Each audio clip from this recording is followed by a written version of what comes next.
A mother who gave her life to her 5 children ends up sleeping on a park bench, alone in the rain, expelled by those she loved most, while they fight over her house, over her money, without knowing that Catherine kept a secret for more than 30 years, and that handwritten, locked-away secret will make everything they thought they owned crumble in their hands. The gate slammed shut hard, a blunt, cutting blow, but it didn't hurt as much as her own son's words, which still echoed in her ear. "You can't live here anymore, Mum. It's not safe for you or for anyone. Don't take it the wrong way." Catherine, 82 years old, didn't respond. She just lowered her head, tightly gripping the 2 plastic bags she carried in her hands, one with clothes, the other with medicine, and an old photo of her children when they still wore school uniforms. Behind her, the gate of her own house, the one she built with her late husband Ethan, with years of work, sacrifice, and silence, was now just another wall separating her from her family. Mrs. Catherine didn't understand when her children stopped seeing her as a mother and started seeing her as a burden. But what hurt her most wasn't being outside. It was that none of the 5, Anthony, Robert, Estelle, Marla, and Thomas, were capable of opening the door for her, or the door to their hearts. As she slowly walked away down the cobblestone street, the lights in the house came on. A burst of laughter was heard from inside. They were celebrating. Catherine walked aimlessly through the streets of Charleston, South Carolina. She couldn't see well anymore, but she recognized the old trees in front of the church, the park where her children played as kids, and the bench where she so often sat with her husband, watching life pass by. She stopped in front of St. John the Baptist Parish. The bell tower chimed 6 o'clock in the evening. The air smelled of freshly baked cinnamon rolls, but her stomach had been empty for hours. "If I was ever a good mother, why do they repay me like this?" she whispered. She sat down on the stone bench, placed her bags to one side, and looked up at the sky. The afternoon faded slowly, like her hope. The neighbor, Eleanor, saw her from her window. She couldn't believe it. "Catherine, what are you doing out here, dear? Why aren't you at home?" Catherine looked down. She didn't answer. "Was it Anthony? That scoundrel again?" Eleanor crossed the street. She offered her a cup of coffee and a warm shawl. Catherine thanked her with a faded smile, but she didn't want to go inside. Something inside her told her that she had to spend that night alone. No one knew that on that very day, a few blocks down, someone else had arrived in town. A black, discreet sedan was parked in front of an old office building that had been closed for years. A man stepped out, grey-haired, wearing a light jacket, with worn but clean shoes. He took a yellowed, sealed letter from his briefcase with the name Mr. Arthur Rivers. He read it again, in silence. Then he looked up.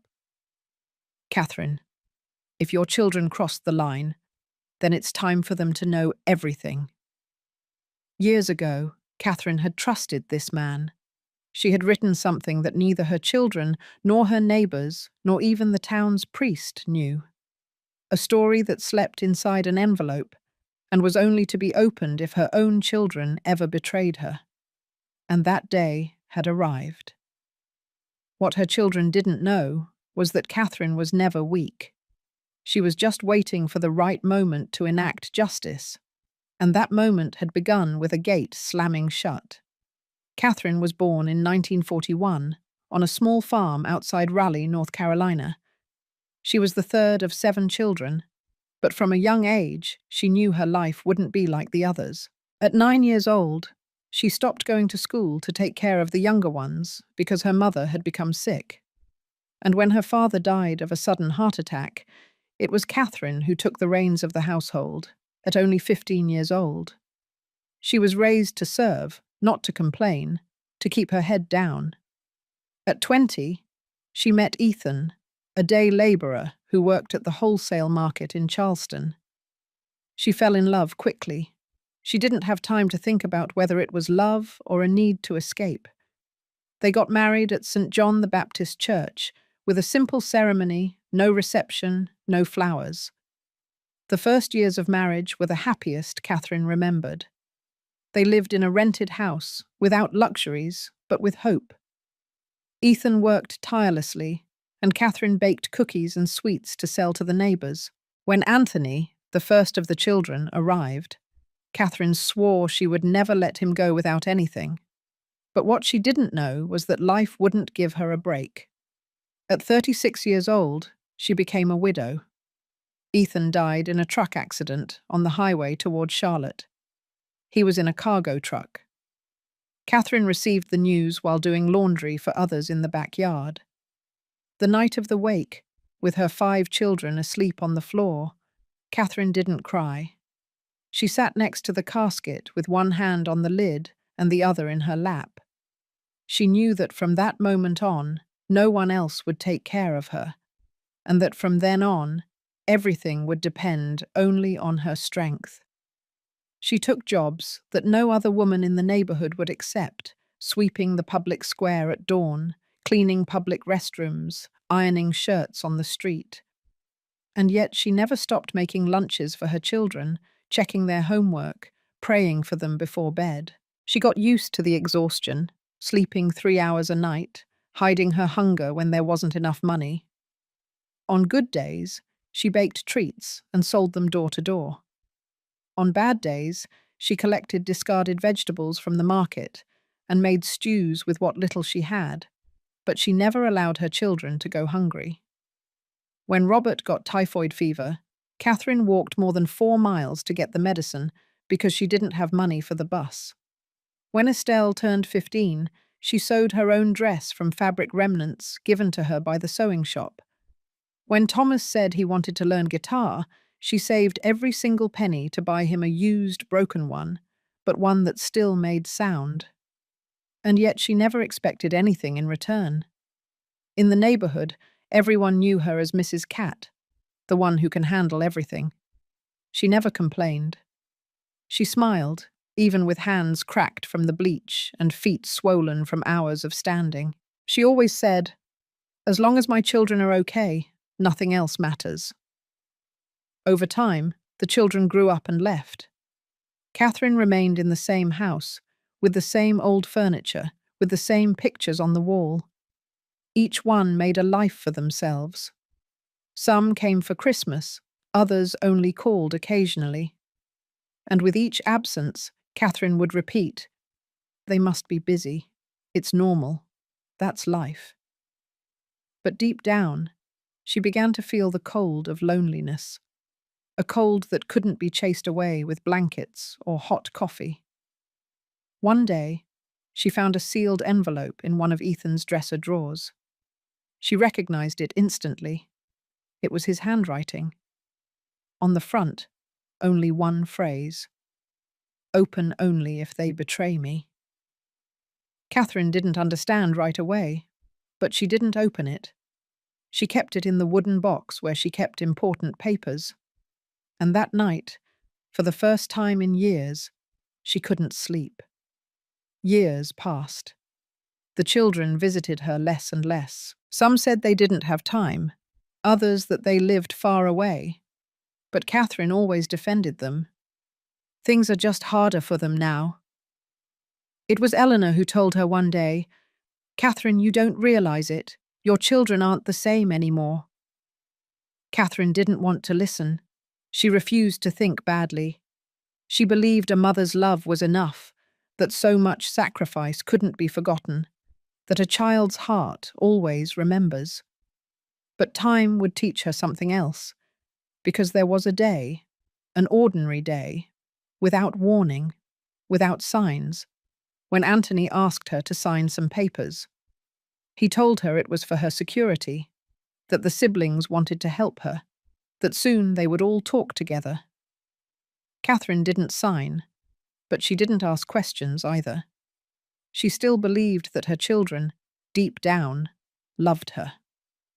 What she didn't know was that they had already made the decision.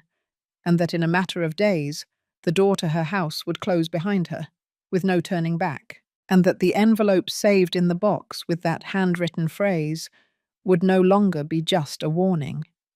It would be the last tool for justice she had left. Anthony arrived first, as always, with his gold watch, his freshly ironed shirt, and his commanding voice that never wavered. He sat at the head of the table, in Robert's dining room, and asked for a coffee without even saying hello. Robert appeared a few minutes later with a tense face and a poorly buttoned shirt.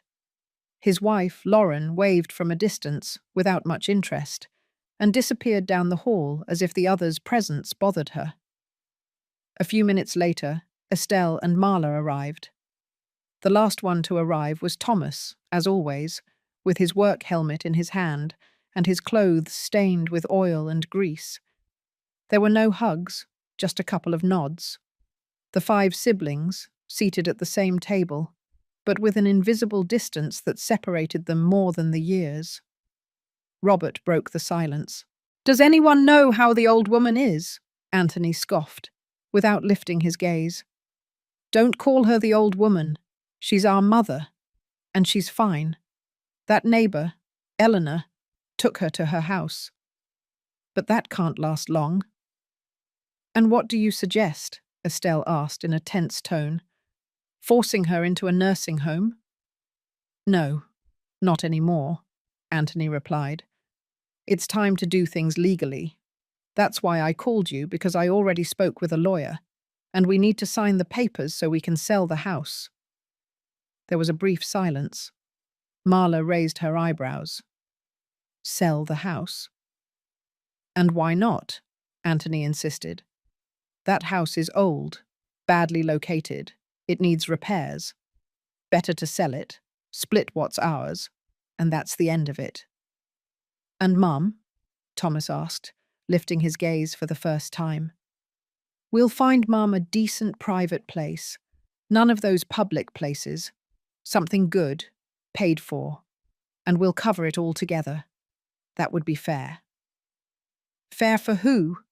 Estelle said in a louder tone. Anthony looked her straight in the eye. "Are you going to say you can take care of her? Do you have room in your house? Time?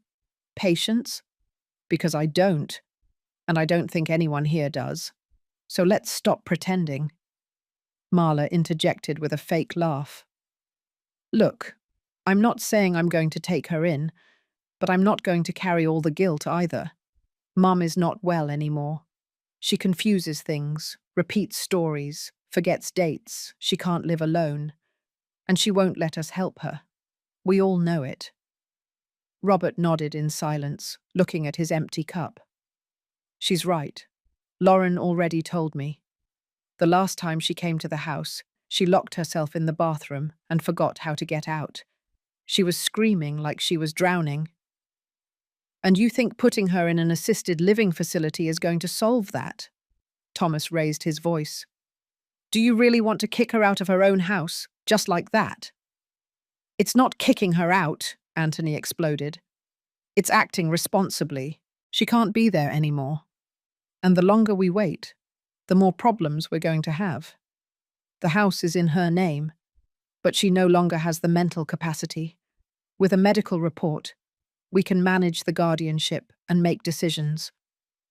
Estelle abruptly stood up from the chair. "This is crazy. She is our mother." Anthony didn't flinch.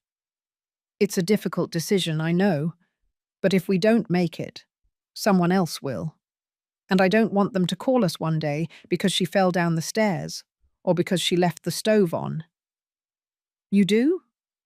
Marla looked at the ceiling, bored. "And how much do you say the house is worth?" "According to the agent, if we fix it up a bit, about $3 million. Maybe more. It's a large lot. If sold as a development parcel, even more. Imagine what we could do with that money." Everyone's eyes moved cautiously. No one said anything, but no one firmly objected. They were all thinking the same thing, except for Thomas. "I don't know about you all," he murmured, "but that house is the only thing Mum has. the only thing she has left of Dad. Thomas, please, Marla said sarcastically. Stop romanticizing things. Dad died decades ago. That house is falling apart. Maybe, but she always said that house was for us, for the family, not for us to sell it like it was any piece of land. Well, let her say that then, Anthony replied. But I doubt it, because if she refuses, we already know what to do. Dr. Smith can sign the incapacity decree. That's enough to move forward legally. Estelle looked at the other siblings, one by one. No one had the courage to stop Anthony. I'm not sure about any of this, she said. I need to think. Thinking is what got us here, Anthony replied harshly, and there's no more time. Lucy, Marla's daughter, had heard everything from the hallway. Crouched down, with trembling hands, she had recognized every word, every intention. She didn't understand everything, but she understood the most important thing. They wanted to take her grandmother's house. She returned to the room in silence.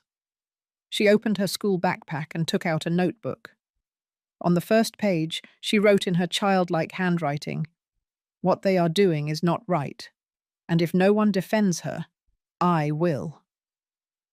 While the siblings in the dining room signed the preliminary agreement, without reading it completely, without looking beyond their self-interest, Lucy hid that notebook under her pillow, as if it were a secret weapon. No one suspected that a 12-year-old girl would be the only one with the courage to see things as they were. And no one, absolutely no one, in that room imagined that Catherine, the woman they wanted to lock up and silence, had prepared something much bigger than simple resistance. When Anthony arrived at Catherine's house that afternoon, he held a folder with documents in his hand. He wasn't alone. Robert was behind him, looking at the floor, not speaking. Estelle was silent, her lips tight. Marla arrived minutes later, as if she wasn't in a hurry, and Thomas simply didn't show up. Catherine was waiting for them, seated in her usual armchair, the one by the window.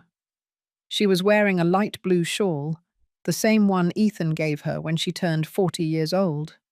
Her gaze was firm, more so than anyone expected to find.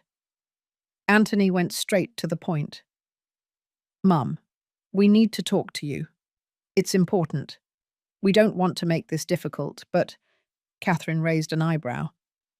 "If you don't want to make it difficult, don't come talking to me like this is a business meeting. This is my house, and you are my children. Speak to me with the respect you owe me." Anthony stopped, uncomfortable. Robert adjusted his shirt. Marla turned around and walked through the living room, as if checking the cracks in the walls. Estelle was the first to sit down in front of their mother. "Mum, we don't mean any harm. You know we love you.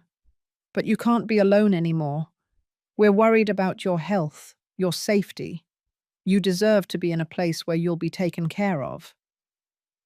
Catherine didn't answer immediately. She slowly got up from the armchair and walked to the cabinet. She opened a drawer and took out a small wooden box. "Do you know what's in here, Estelle?" "What?" "Letters you wrote me as children, drawings, Mother's Day cards, promises. I'm never going to leave you alone, Mum. You're the best in the world." Where did those words go? Anthony grew impatient. "Mum, this isn't the time to get sentimental. This is serious. You can no longer take care of yourself. You have memory lapses, you confuse things, you become agitated." "Me?" Catherine turned to face him. "Memory lapses? Confusion? Is that what they told you to justify what you're going to do?"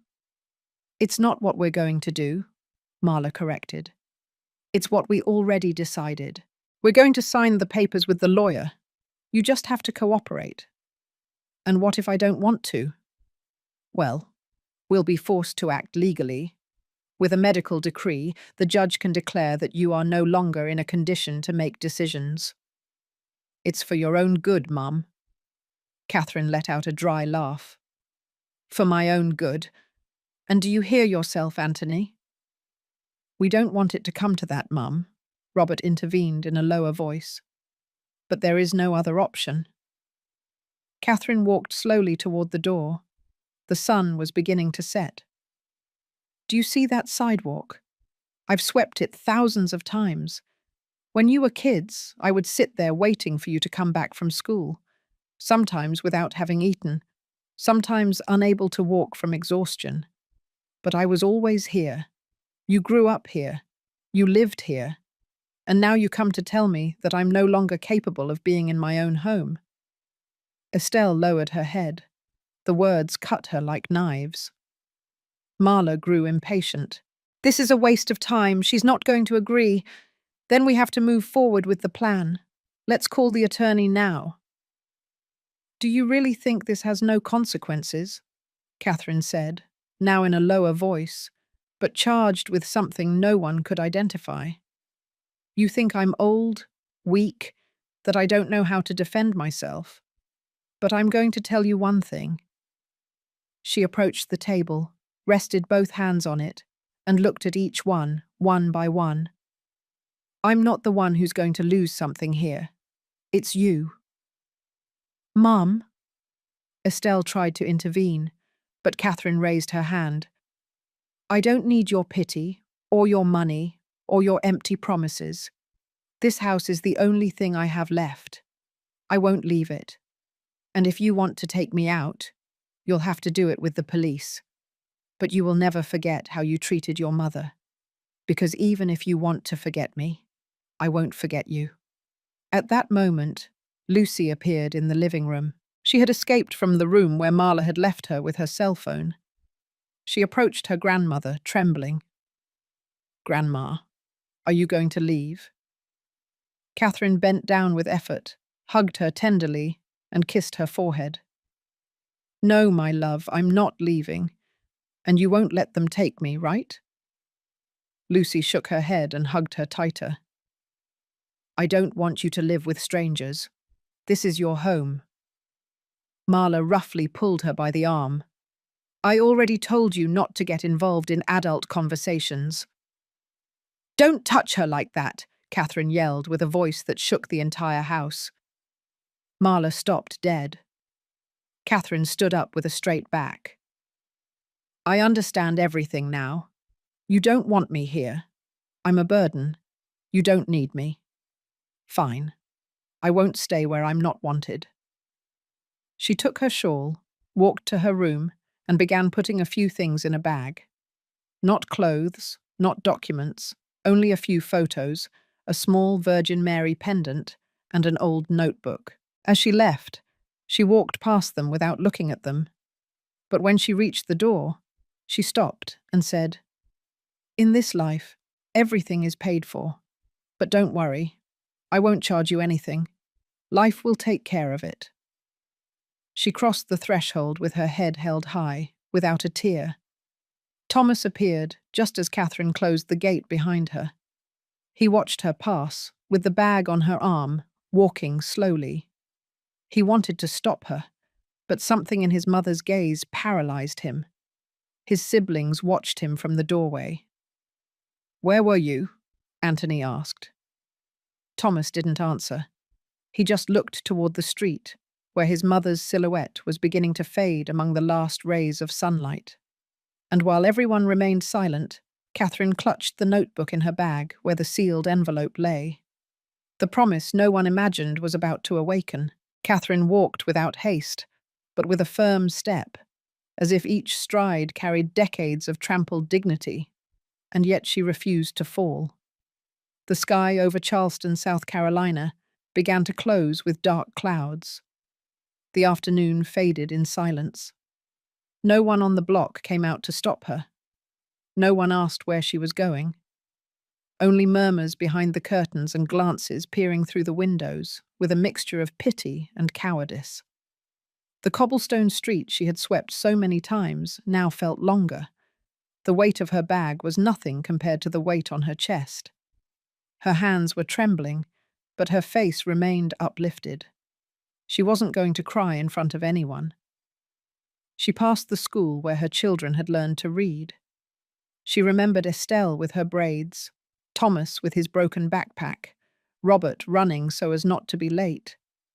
Memory turned into a dagger. She crossed the corner of the old downtown square and stopped in front of St. John the Baptist Church. There, on one of the stone benches, she sat down. She had nowhere to go. Her body ached. Her legs no longer responded as before, but her soul was more awake than ever. The rain began without warning.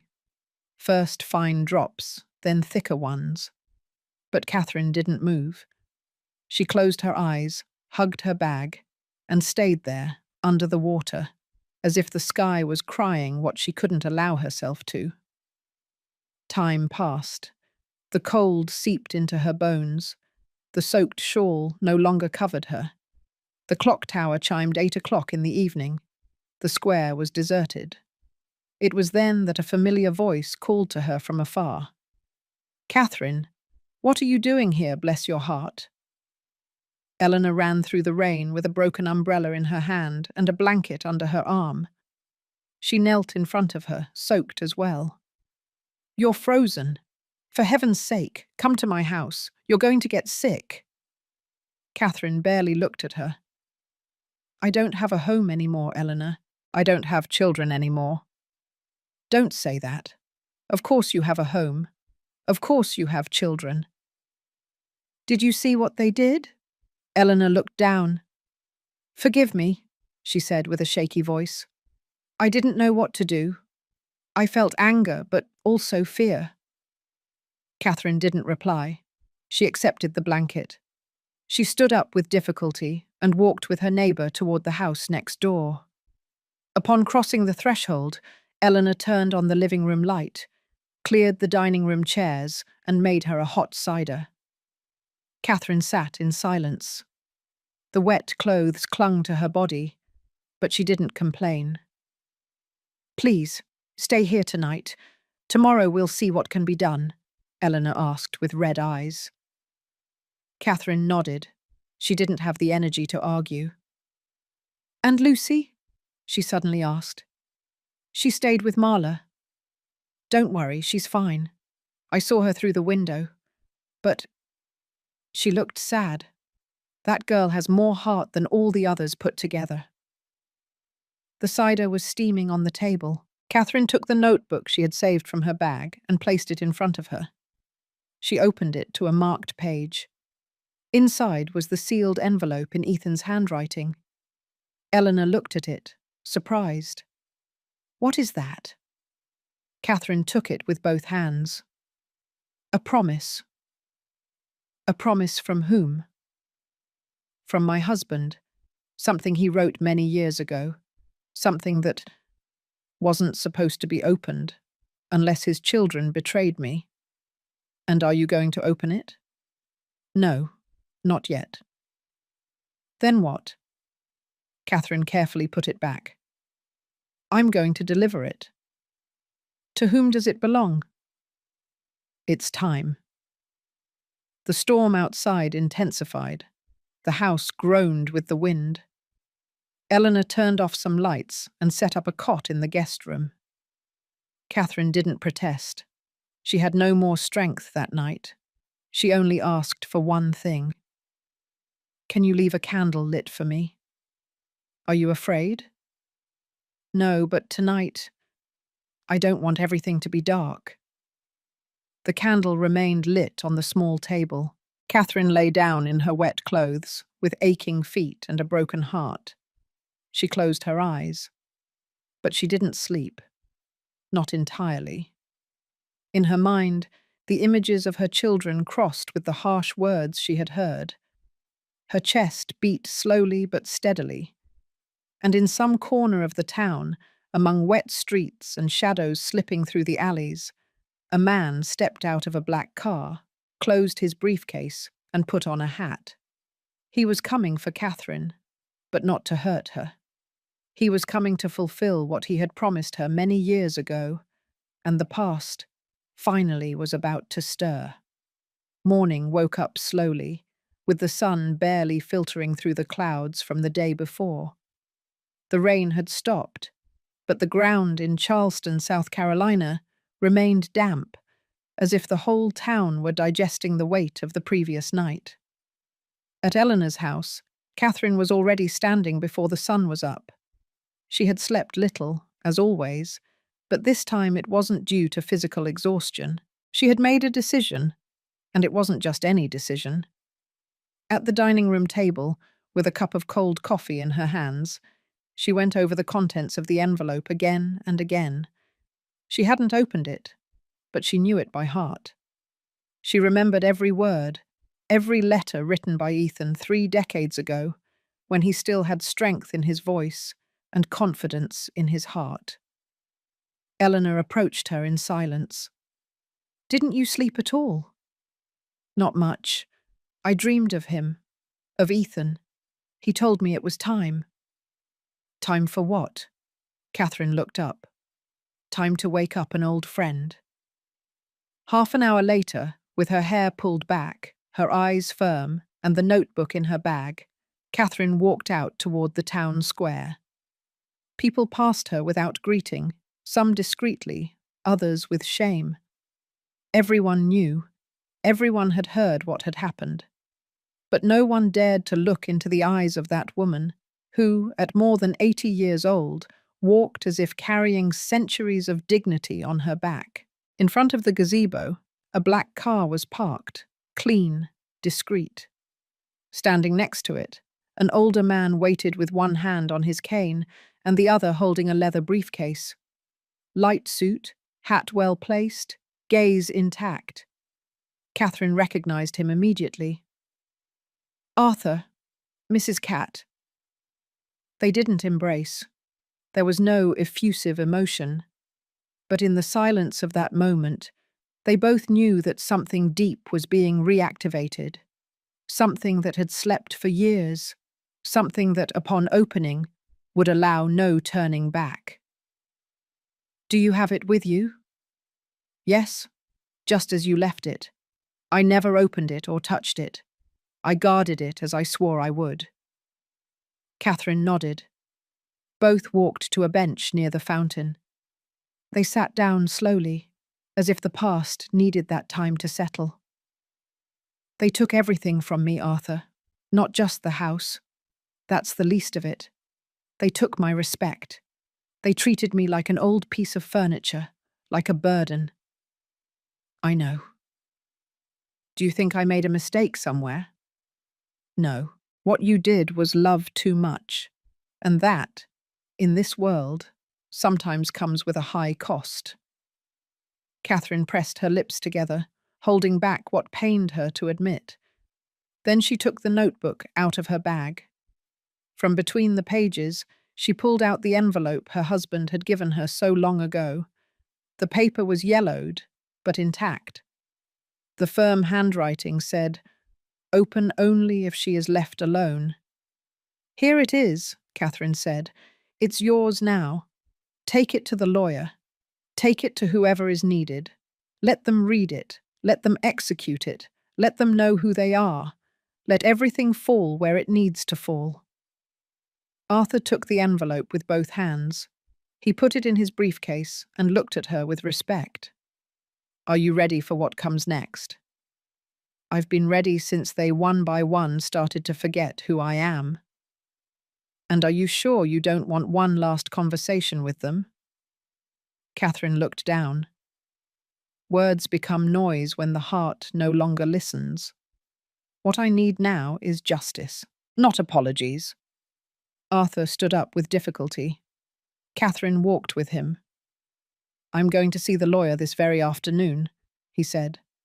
"And then I'm going to see Father John. He also knows what's behind all of this. He's kept silent for years, but today he won't be able to keep doing so." "Thank you, Arthur." "Don't thank me. This should have been done much sooner." Catherine sat back down on the bench while Arthur walked away. She watched him get into the car, start the engine, and disappear down the narrow streets of the town. The air blew strongly. A flock of pigeons took flight from the fountain, as if something had been released. Catherine closed her eyes for a moment. It wasn't joy she felt. It was peace, but not a tranquil peace. It was the peace that comes when a decision is made that will change the course of things forever. That afternoon, at his house, Anthony received an unexpected call from the attorney he planned to hire to manage the property sale. "Good afternoon, counsellor. How is the process going?" The attorney cleared his throat. "Sir, I'm afraid I won't be able to represent you. I've been informed that the property in question is subject to a prior deed, and there is already legal movement underway." Anthony frowned. "What deed? What are you talking about? I've been asked for confidentiality. I can only tell you that an interested party has already started the validation process, and if the document I received today is authentic, you and your siblings have no legal right to that house." Anthony fell silent. His face tensed, his fist clenched on the table. He hung up without saying goodbye. He went straight to the family group chat. He wrote, "Does anyone know what the hell Mum is doing?" No one answered, but somewhere in the town, someone was already opening the door to Father John's office, and that man was about to pull the oldest secret the family had buried out of its hiding place. Father John kept a drawer in his desk that he never left unlocked. It was an old piece of furniture, made of dark wood with worn corners, but in that compartment he kept the most sensitive documents that had been entrusted to him for decades. It wasn't an official church archive, but rather a memory space, and among confession letters, misplaced baptismal records, and photographs of parishioners who had passed away, there was an envelope with a name handwritten on it: Ethan Miller Thomas. The father had received it more than 30 years ago, on a hot afternoon in the vestry. Ethan had arrived with a serious face and a fixed gaze, as if he knew his time was limited. They sat face to face, and without preamble, the man handed him the envelope with a clear request. "You keep it, Father, and if my wife Catherine ever comes to ask for it, it's because something serious has happened. That will be the moment to open it, and if she doesn't come, then burn it. But if she arrives, don't hesitate. Do it without asking." And now, so many years later, Arthur Rivers crossed the same vestry, with his briefcase in hand and his face hardened by the passage of time. Father John, now stooped, with white hair and trembling hands, recognized him immediately. "Arthur," he said with surprise, "I never thought you would return with this. Catherine called me. She gave me the envelope she kept for years. It's time, Father, and you know why." The priest nodded with regret, opened the secret drawer, took out Ethan's envelope, and placed it on the table. Then he looked at Arthur. "Do you know what it contains?" "Not for certain, but I have my suspicions. Ethan wasn't just any man, and he wasn't the kind of husband to leave a document like this for nothing." Both envelopes, Catherine's and Ethan's, now lay on the same table, facing each other. Arthur looked at them as if they were alive. Silence took over the space for several seconds. Father John slowly took his seat, put on his glasses, and opened the first one. It was Ethan's. Inside were 3 handwritten pages with precise calligraphy. Arthur began to read aloud, while Father John closed his eyes, as if every word confirmed something he had always feared. "To whoever reads this, if my wife Catherine has received this envelope, it is because my children have betrayed us. I write this letter not out of fear, but out of responsibility. I have lived with a truth I hid to protect everyone. Catherine and I raised 5 children, but only 4 of them are mine by blood. The youngest, Thomas, was the son of a woman with whom I made a mistake years before marrying. Catherine knew it from the beginning, but it was she who insisted on adopting him as her own. She raised him with the same love, with no difference. But the other 4, our biological children, changed. I saw the ambition in them. I watched as they grew up thinking more about what they might inherit than what they could care for. That is why, while alive, I decided to sign a property deed in the name of a third party, Louis Miller. A false name, a legal loophole. That person is Thomas. He is the only one who never asked for anything, the only one who hugged me unconditionally, the only one who, although he didn't carry my blood, carried my soul. This letter must be delivered to the lawyer along with the deed. If my other children try to take their mother's house, let them face the truth. I will no longer be here to defend her, but these words will. Ethan Miller. Thomas. Arthur lowered the letter with tense hands. Father John was motionless. "What do we do now?" the attorney asked. "We fulfill his will," the priest said in a grave voice. "This letter, along with Catherine's envelope, must be taken to the lawyer as soon as possible, and Thomas must know the truth." "Not yet," Arthur replied. "Not now. Not while his mother is so fragile. I want to handle this step by step. Catherine trusts me, and that's enough for me." The father watched him with respect. "This is going to tear that family in two." "That family is already broken, Father. This is just going to show them the cracks they've been ignoring." Arthur put both letters in his briefcase and said goodbye with a handshake. As he left the church, the sky had clouded over again. The wind was colder. On the way back, his phone rang. It was an unknown number. He answered without thinking. "Yes?" "Mr. Arthur Rivers. Speaking." "Marla Miller here. I've been told that you're involved in some matters concerning my mother. I want to know what you're plotting, and I demand a meeting." Arthur took a deep breath before answering. "Ms. Miller, I'm afraid you no longer have the authority to demand anything. But if you want to know the truth, I suggest you talk to your mother, before it is too late. Don't play games with me, with Better. If you plan on taking the house from us, we will bury you in court.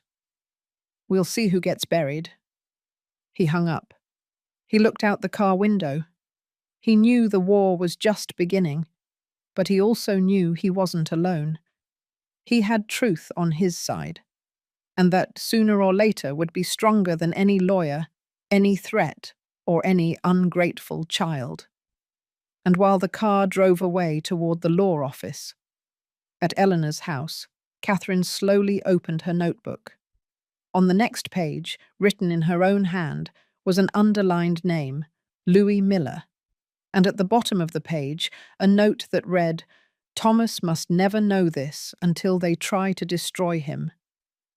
But it was already too late, because one of her siblings had already begun searching for that name. At Anthony's house that same night, the tension could be breathed like dust in a closed room. The 5 siblings met again, but this time without the need for pretexts or friendly invitations. Anthony summoned them with urgency, and they all arrived with tense faces and frayed nerves. There was only one reason. The lawyer's message had set off an alarm that none of them could ignore. They sat down in the dining room. The table, large and made of dark wood, no longer served for family meals. That night was a battleground. "Does anyone know what the hell is going on?" Anthony burst out, without courtesy or restraint. "Why is that lawyer, Arthur Rivers, involved in this? Who gave that old man the power to stop the sale process?" "And how do you know it was him?" Robert asked with a dry voice. "The attorney told me. Arthur submitted a deed, old, with a different name, something about a Louis Miller. The name dropped onto the table like a stone thrown into a well. No one spoke immediately. Marla crossed her arms, annoyed. She knew that woman was plotting something. Catherine isn't as innocent as she pretends. She must have hidden documents or changed the ownership without telling us." "And why now?" Estelle blurted out, with an expression of doubt. "Why didn't she say anything before? Why wait until we did what we did? Anthony looked at her as if she were stupid. Why do you think? For revenge. She wants to punish us. She wants to see us fight. And she's succeeding. Thomas, seated in a corner, remained silent. He observed. He listened. But inside, something was beginning to boil. If a deed exists and is legal, Robert said, we're in trouble. If that house has already been donated or transferred, we won't be able to do anything. And what are we going to do then? Wait for her to take it from us? Marla asked. That house is ours. It belongs to us by right. Right? Thomas murmured, barely audible. Since when did you stop seeing her as a mother and start seeing her as a piece of land? Marla turned to him with fury. And what about you now? Are you going to defend her after everything? You, who weren't even here when we met last time. Maybe I wasn't here because it hurts to see her suffer. Maybe because I still care about how she feels. Don't try to make yourself look pure, Anthony yelled. We all have to take responsibility here. And the first thing is to fix this problem. We can't let an old document change what belongs to us by law. Robert pulled a piece of paper from the briefcase he had with him. It was a copy of the lot map, with measurements and possible divisions. Look, if we manage to regain control, we could divide the property. Anthony could take the front to sell to the hardware store. Marla, the back part, where the old rooms are. I want the garage.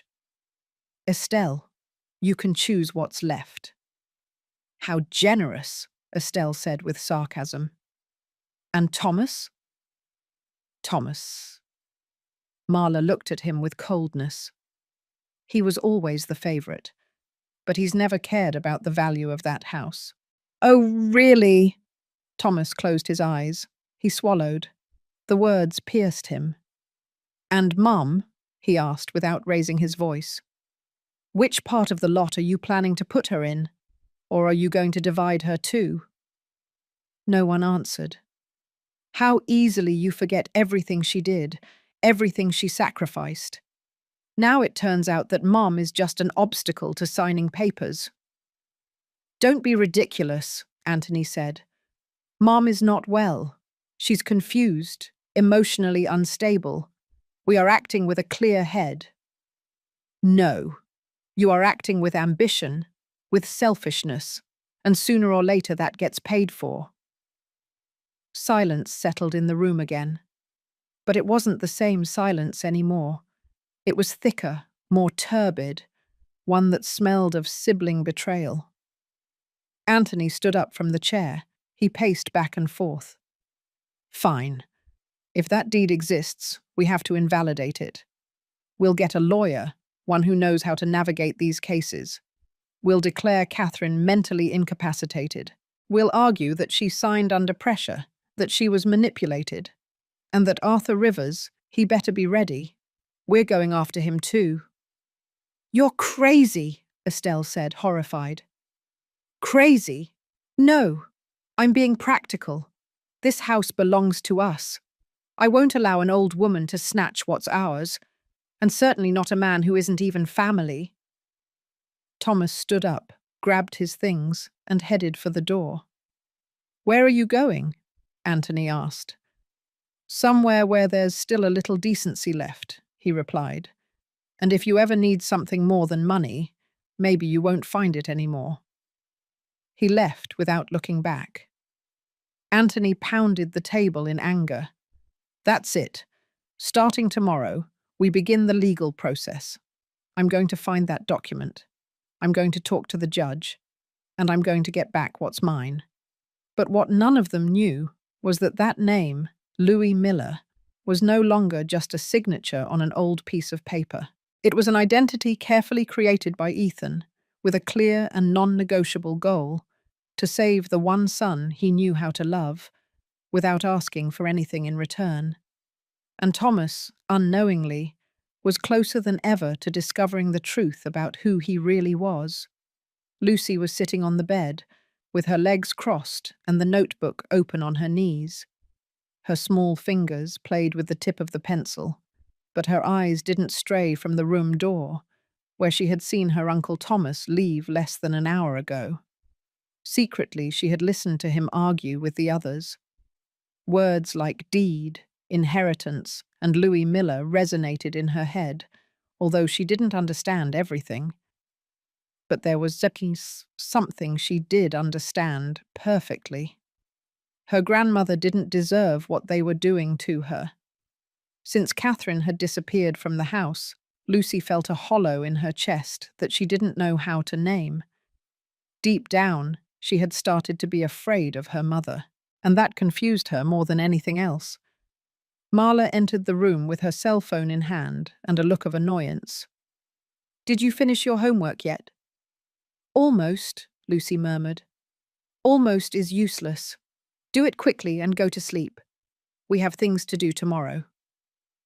"Mum, when is Grandma coming back?" Marla stopped. She took a deep breath before answering. "I already told you she's fine. She's with a friend." "Resting?" "Don't ask so many questions." Lucy closed the notebook. Her voice barely trembled.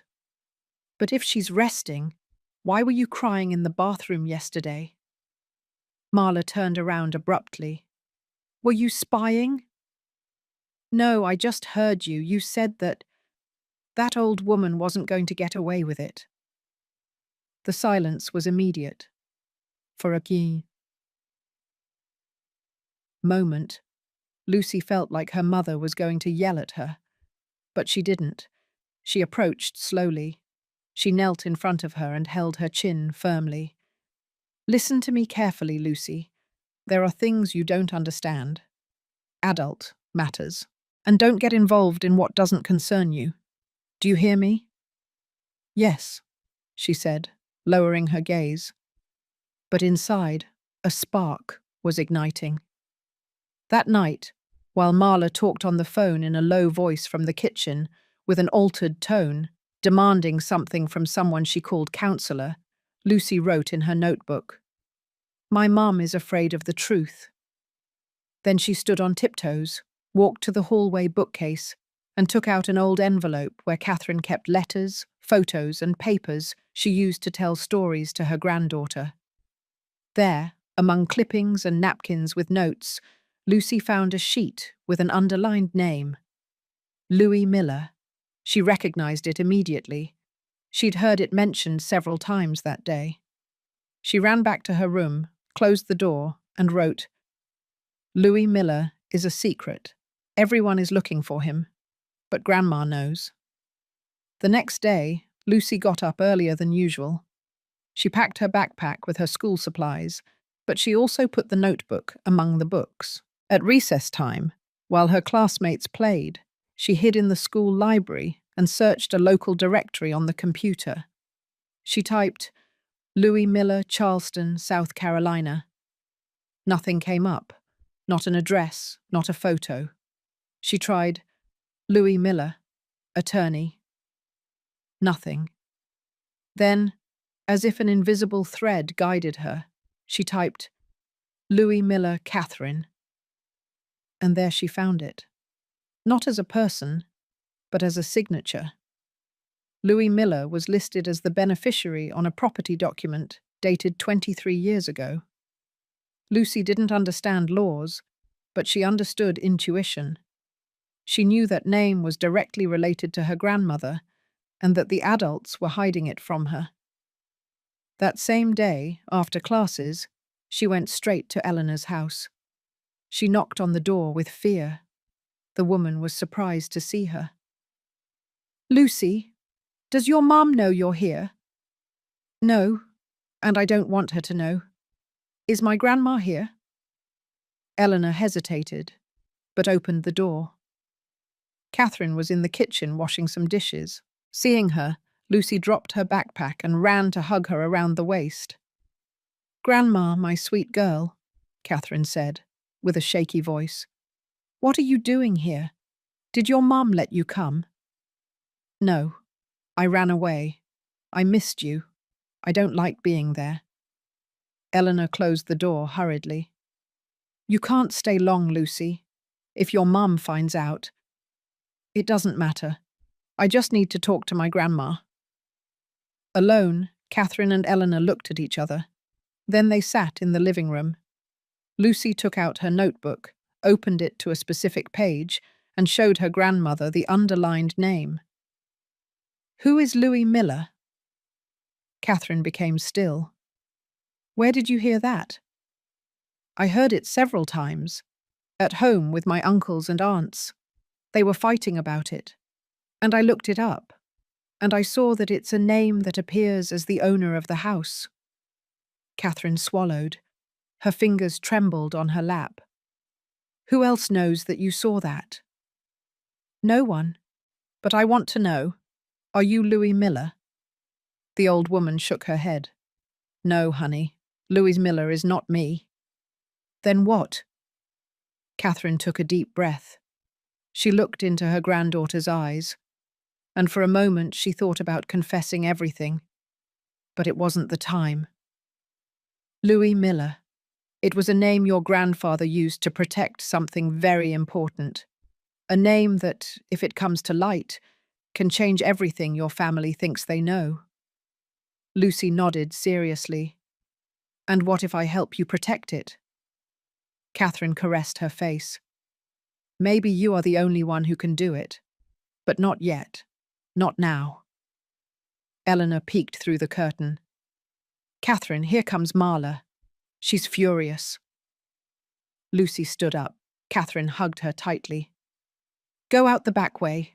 Stay at Donnie's bakery for a while. I'll handle everything. Lucy obeyed.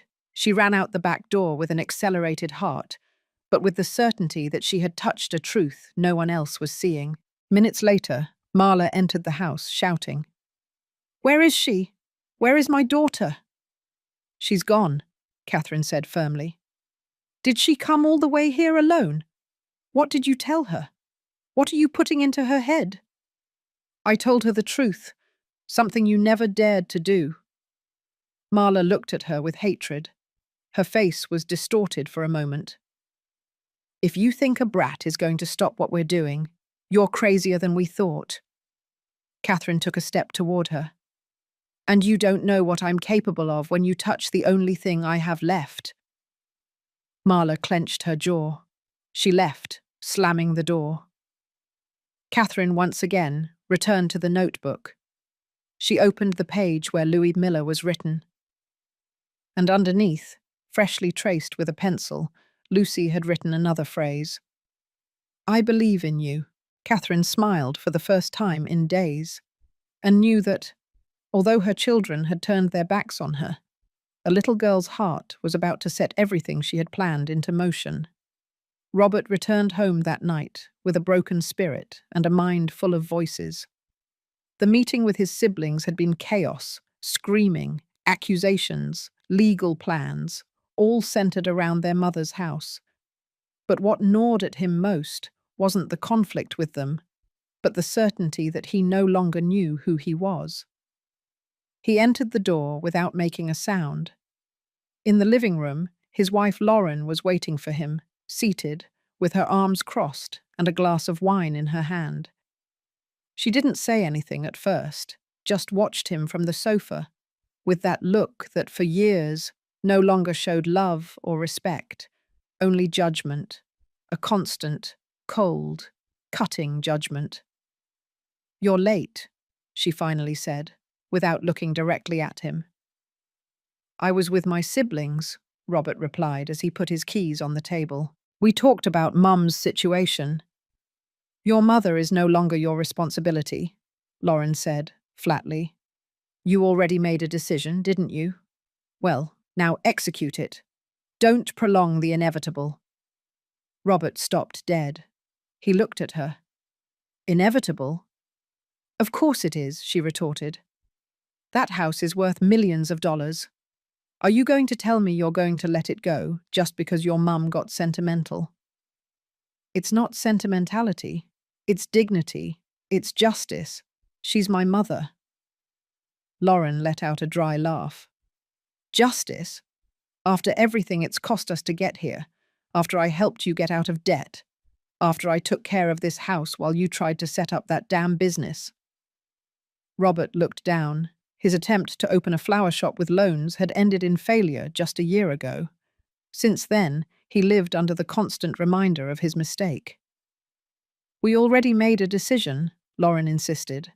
"The attorney is waiting for you to hand over the documents. All that's missing is the doctor's signature to declare Catherine unfit.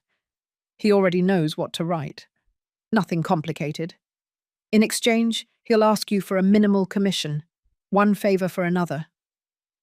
Robert swallowed. He sat on the edge of the sofa. "I feel dirty, Lauren. This isn't right."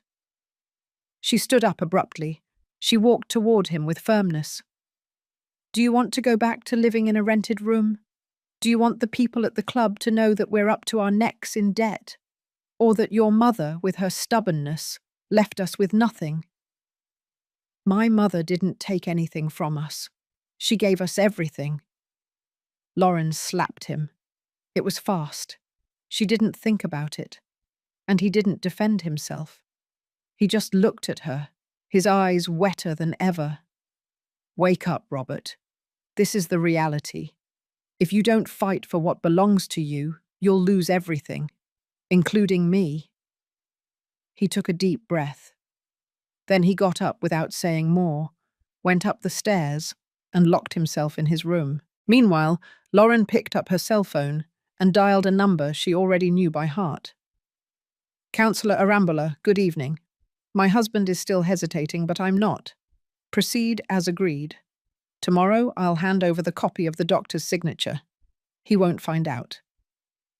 She hung up. She poured herself another glass of wine and smiled to herself. Upstairs, Robert was searching for something in the nightstand drawer. A photo. It was old, faded, from when he was 7 years old. In it, Catherine was teaching him to ride a bike, him missing a tooth, with scraped knees, her with a smile that now seemed from another time. That night he couldn't sleep. Or cry. He just felt empty. The next morning, Anthony had already contacted another lawyer. Marla was secretly reviewing the documents Lauren was sending her via text message. Estelle wasn't answering messages. Thomas wasn't answering calls. Each one was operating from their corner, like chess pieces without a king. Meanwhile, Lucy, from the schoolyard, was writing in her notebook. "The house isn't just a house. It's the place where promises are made. It's where you learn to love. And now everyone wants to break that." During recess, she approached her friend Karen, the school principal's daughter. "Does your dad still have contacts at the Public Records Office?" "Why?" "I need to know who Lewis Miller is."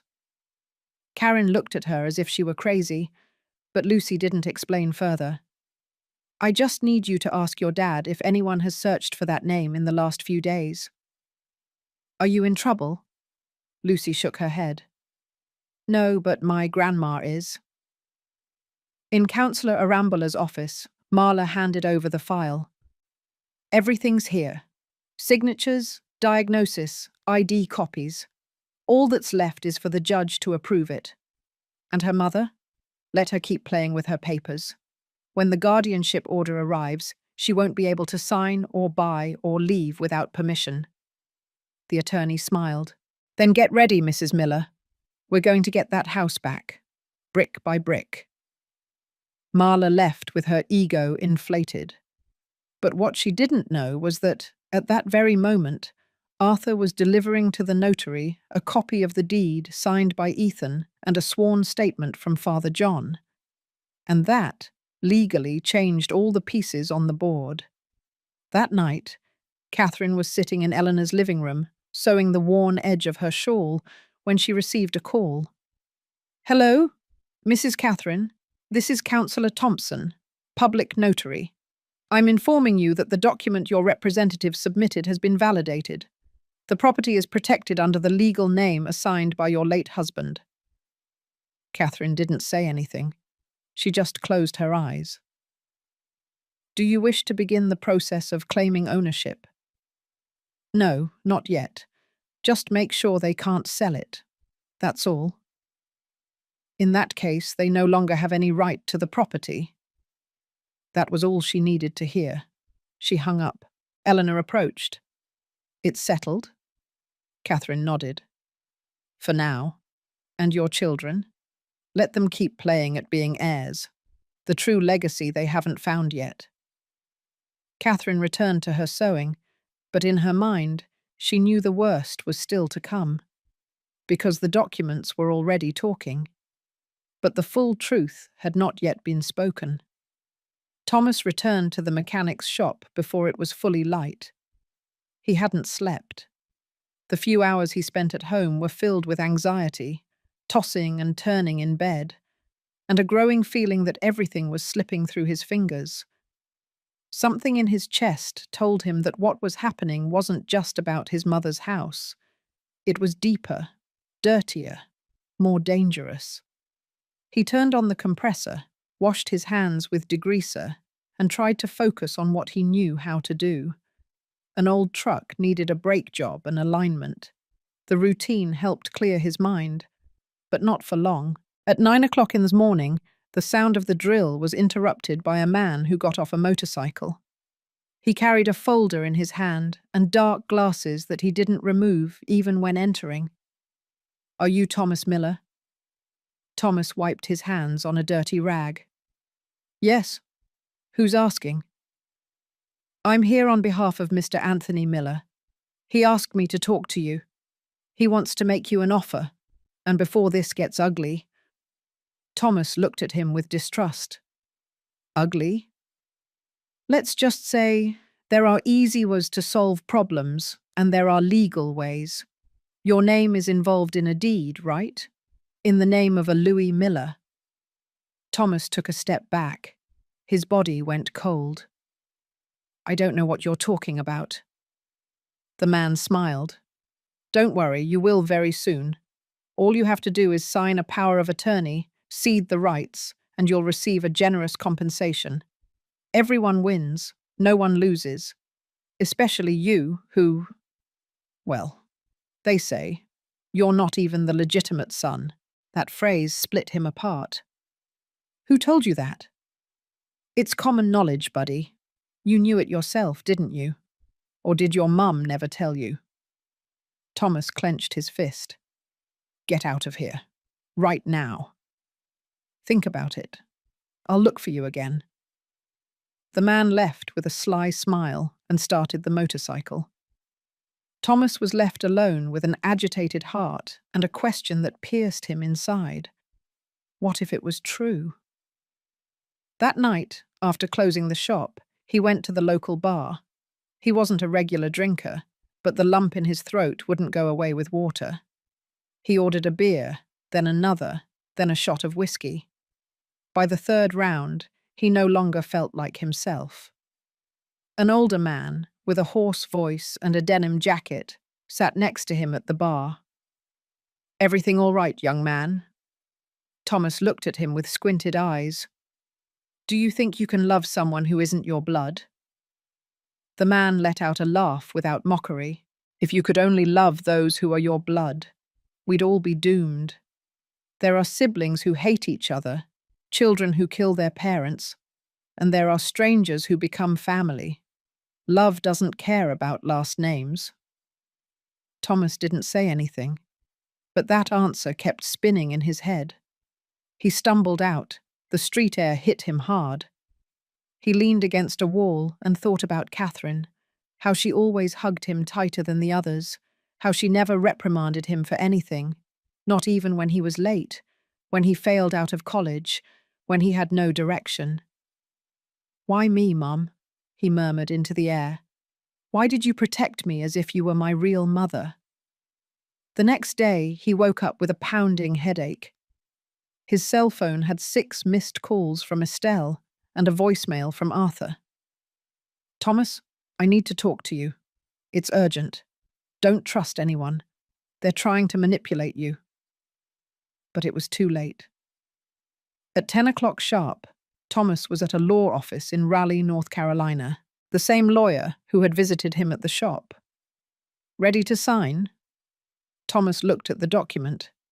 He didn't really understand the terms, but his mind, still clouded by alcohol and confusion, told him that maybe this was the quickest way out of everything. But before signing, something stopped him. An image. Lucy, running toward him on his grandmother's birthday, with a drawing in her hand. A drawing of Catherine with a superhero cape and text that read, "My grandma saves me every day." Thomas put down the pen. "What's wrong?" the lawyer asked. "No, I'm not signing anything." "You're getting yourself into a legal mess. You're letting a good sum of money slip away." "I don't need it." "Are you sure?" "I'm sure my mother didn't raise me to sell her out to the highest bidder." Thomas left the law office with his chest burning. For the first time in days, he felt like he was doing something right. But what he didn't know was that, at that very moment, Arthur was discovering that someone had illegally accessed the document folder at the law office, and a copy of the deed signed by Ethan had been stolen. The dirty game had just begun, and Thomas, unknowingly, was right in the center of the storm. Estelle arrived at Eleanor's house at dusk, with a grocery bag in her arms and her heart pounding hard. She had spent days without visiting her mother since the expulsion, dragging along a guilt she couldn't name. But that afternoon, something made her get up from the sofa, grab money from the emergency drawer, and go to the market. She bought tomatoes, rice, chicken, cilantro, as if preparing a meal could cleanse what she had allowed. Catherine saw her arrive from the ajar kitchen door.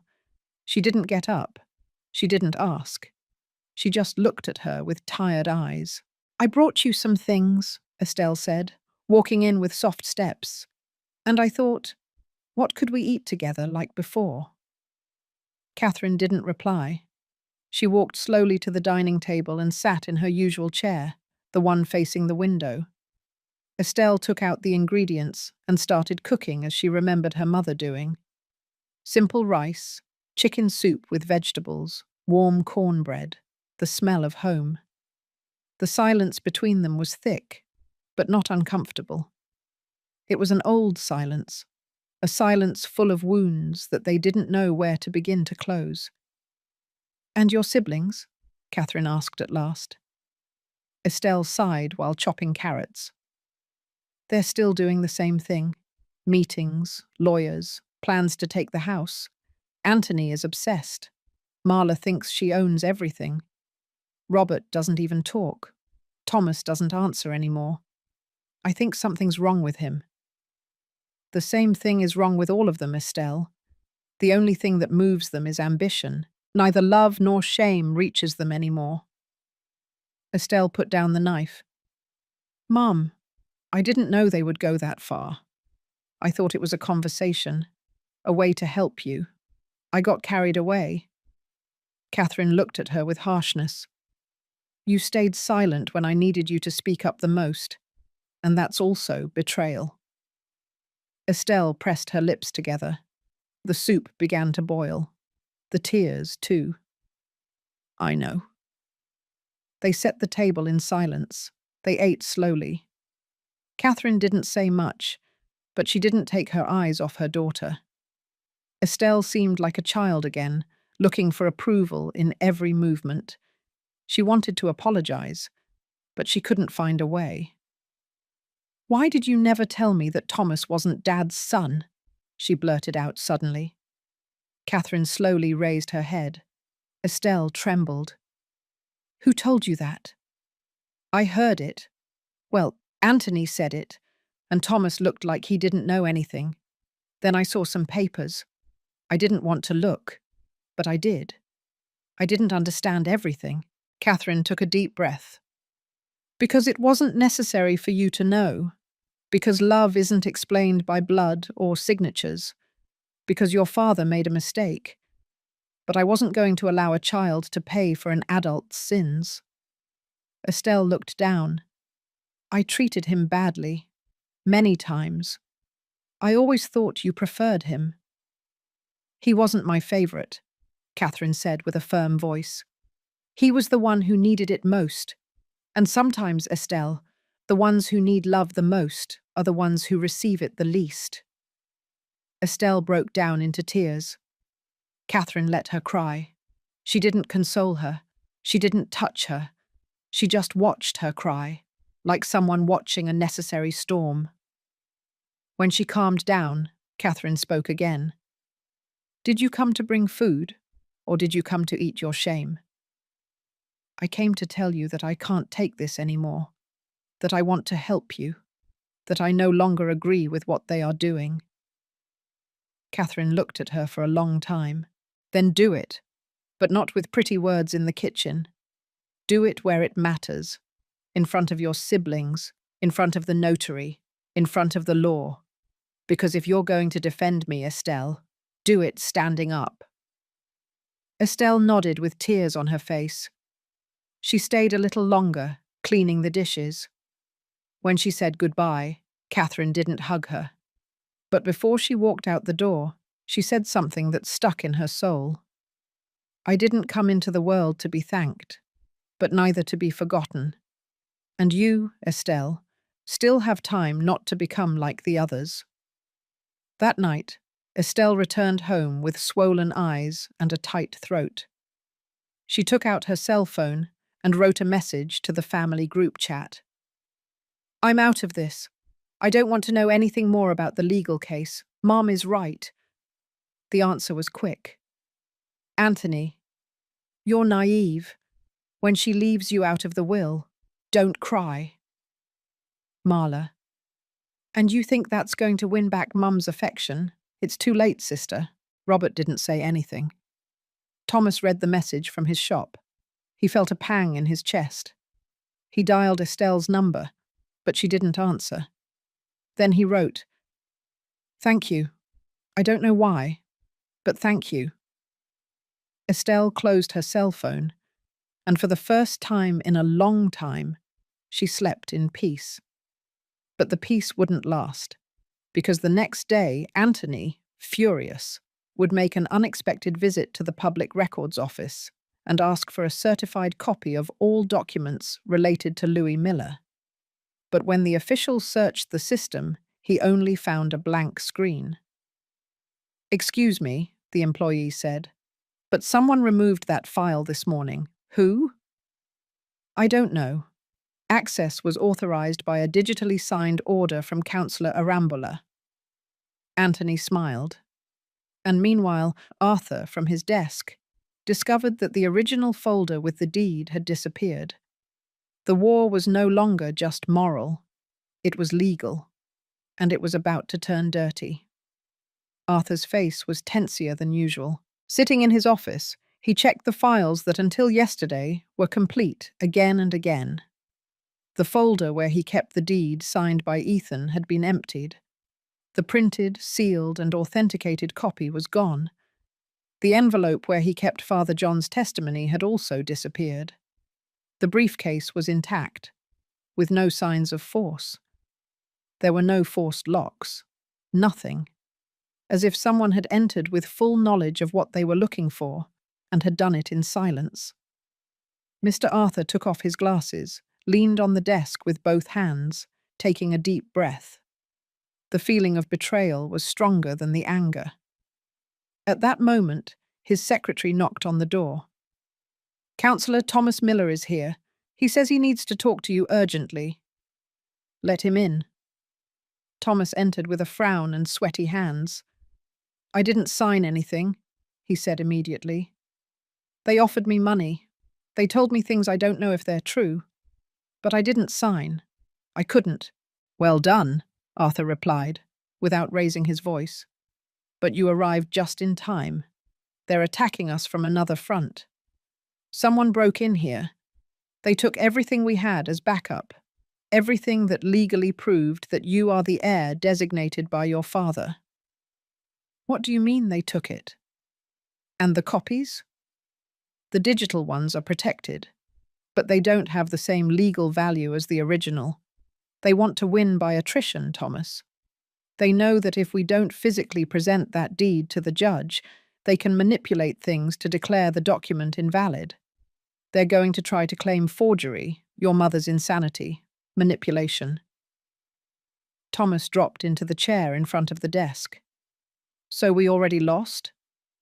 No, but we have to make the first move. Arthur took a folded sheet from the drawer. It had a name handwritten on it. Louis Miller. Your father created this identity to protect the property. This name is legally the owner of the house. But no one knows that it's you. No one except Catherine, me, and now they suspect it. Why Louis Miller? Because it's your father's middle name, Ethan Lewis, and his mother's last name. He used it as a legal figure so that if the other children ever became corrupt, you would have something secure. He no longer trusted anyone. Thomas lowered his head. I didn't even know I wasn't his biological son. But you were his true son, the only one who accompanied him until the last day, the only one who took care of him when he was sick. That's worth more than a last name. Silence settled for a moment.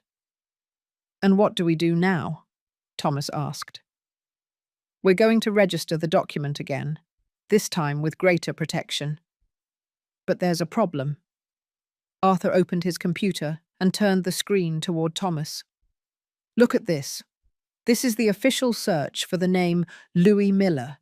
This morning, someone asked for a complete consultation of the file, not from my office, from the Public Records Office. Someone pulled strings. They used an electronic signature from someone with judicial power. Anthony? Possibly. Or Arambula, Marla's lawyer. Thomas gritted his teeth. They want to destroy everything.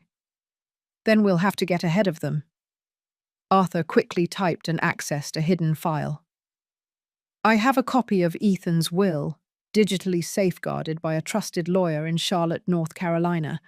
It doesn't count as the sole document, but it does as prior evidence if we go to trial. What I need is for you to travel with me tonight. We're going to certify it there. I don't want to take risks here. And my mother? She'll be fine. Estelle has been going to see her. Lucy too. Trust me. But you are key in this, Thomas. You can't stay out of it anymore. Thomas took a deep breath. For the first time, he felt like he was part of something bigger than himself. For the first time, he understood why his mother had been silent for so long. It's fine. Let's go. As he left the office, Thomas took out his cell phone. He hesitated for a few seconds, but in the end, he sent a message.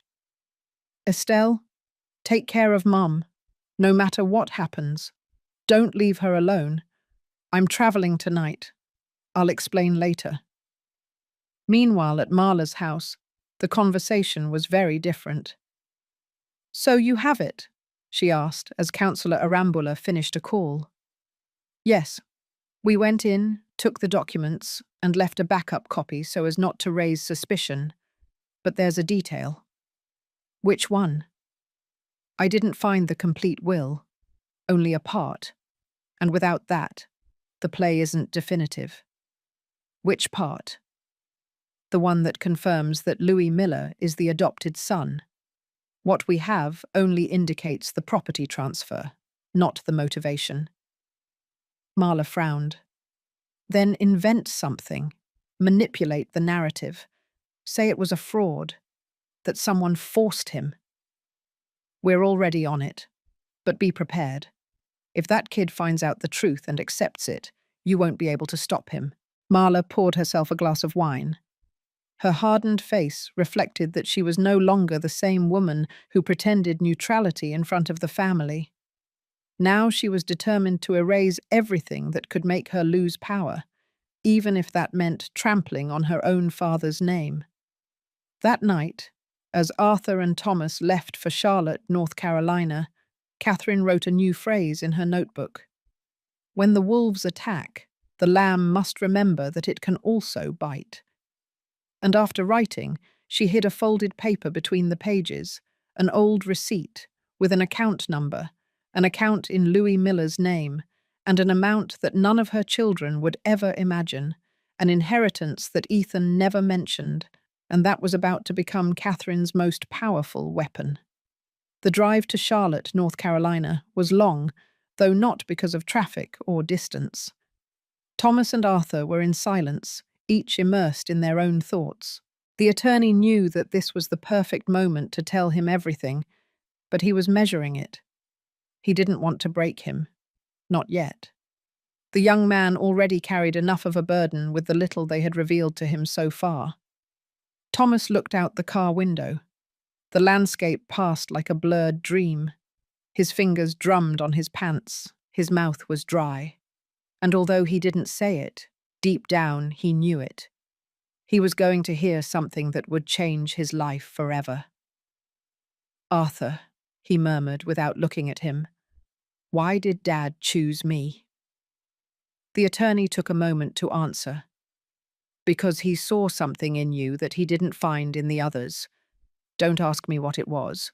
Only he knew that. But the truth is that it wasn't a whim.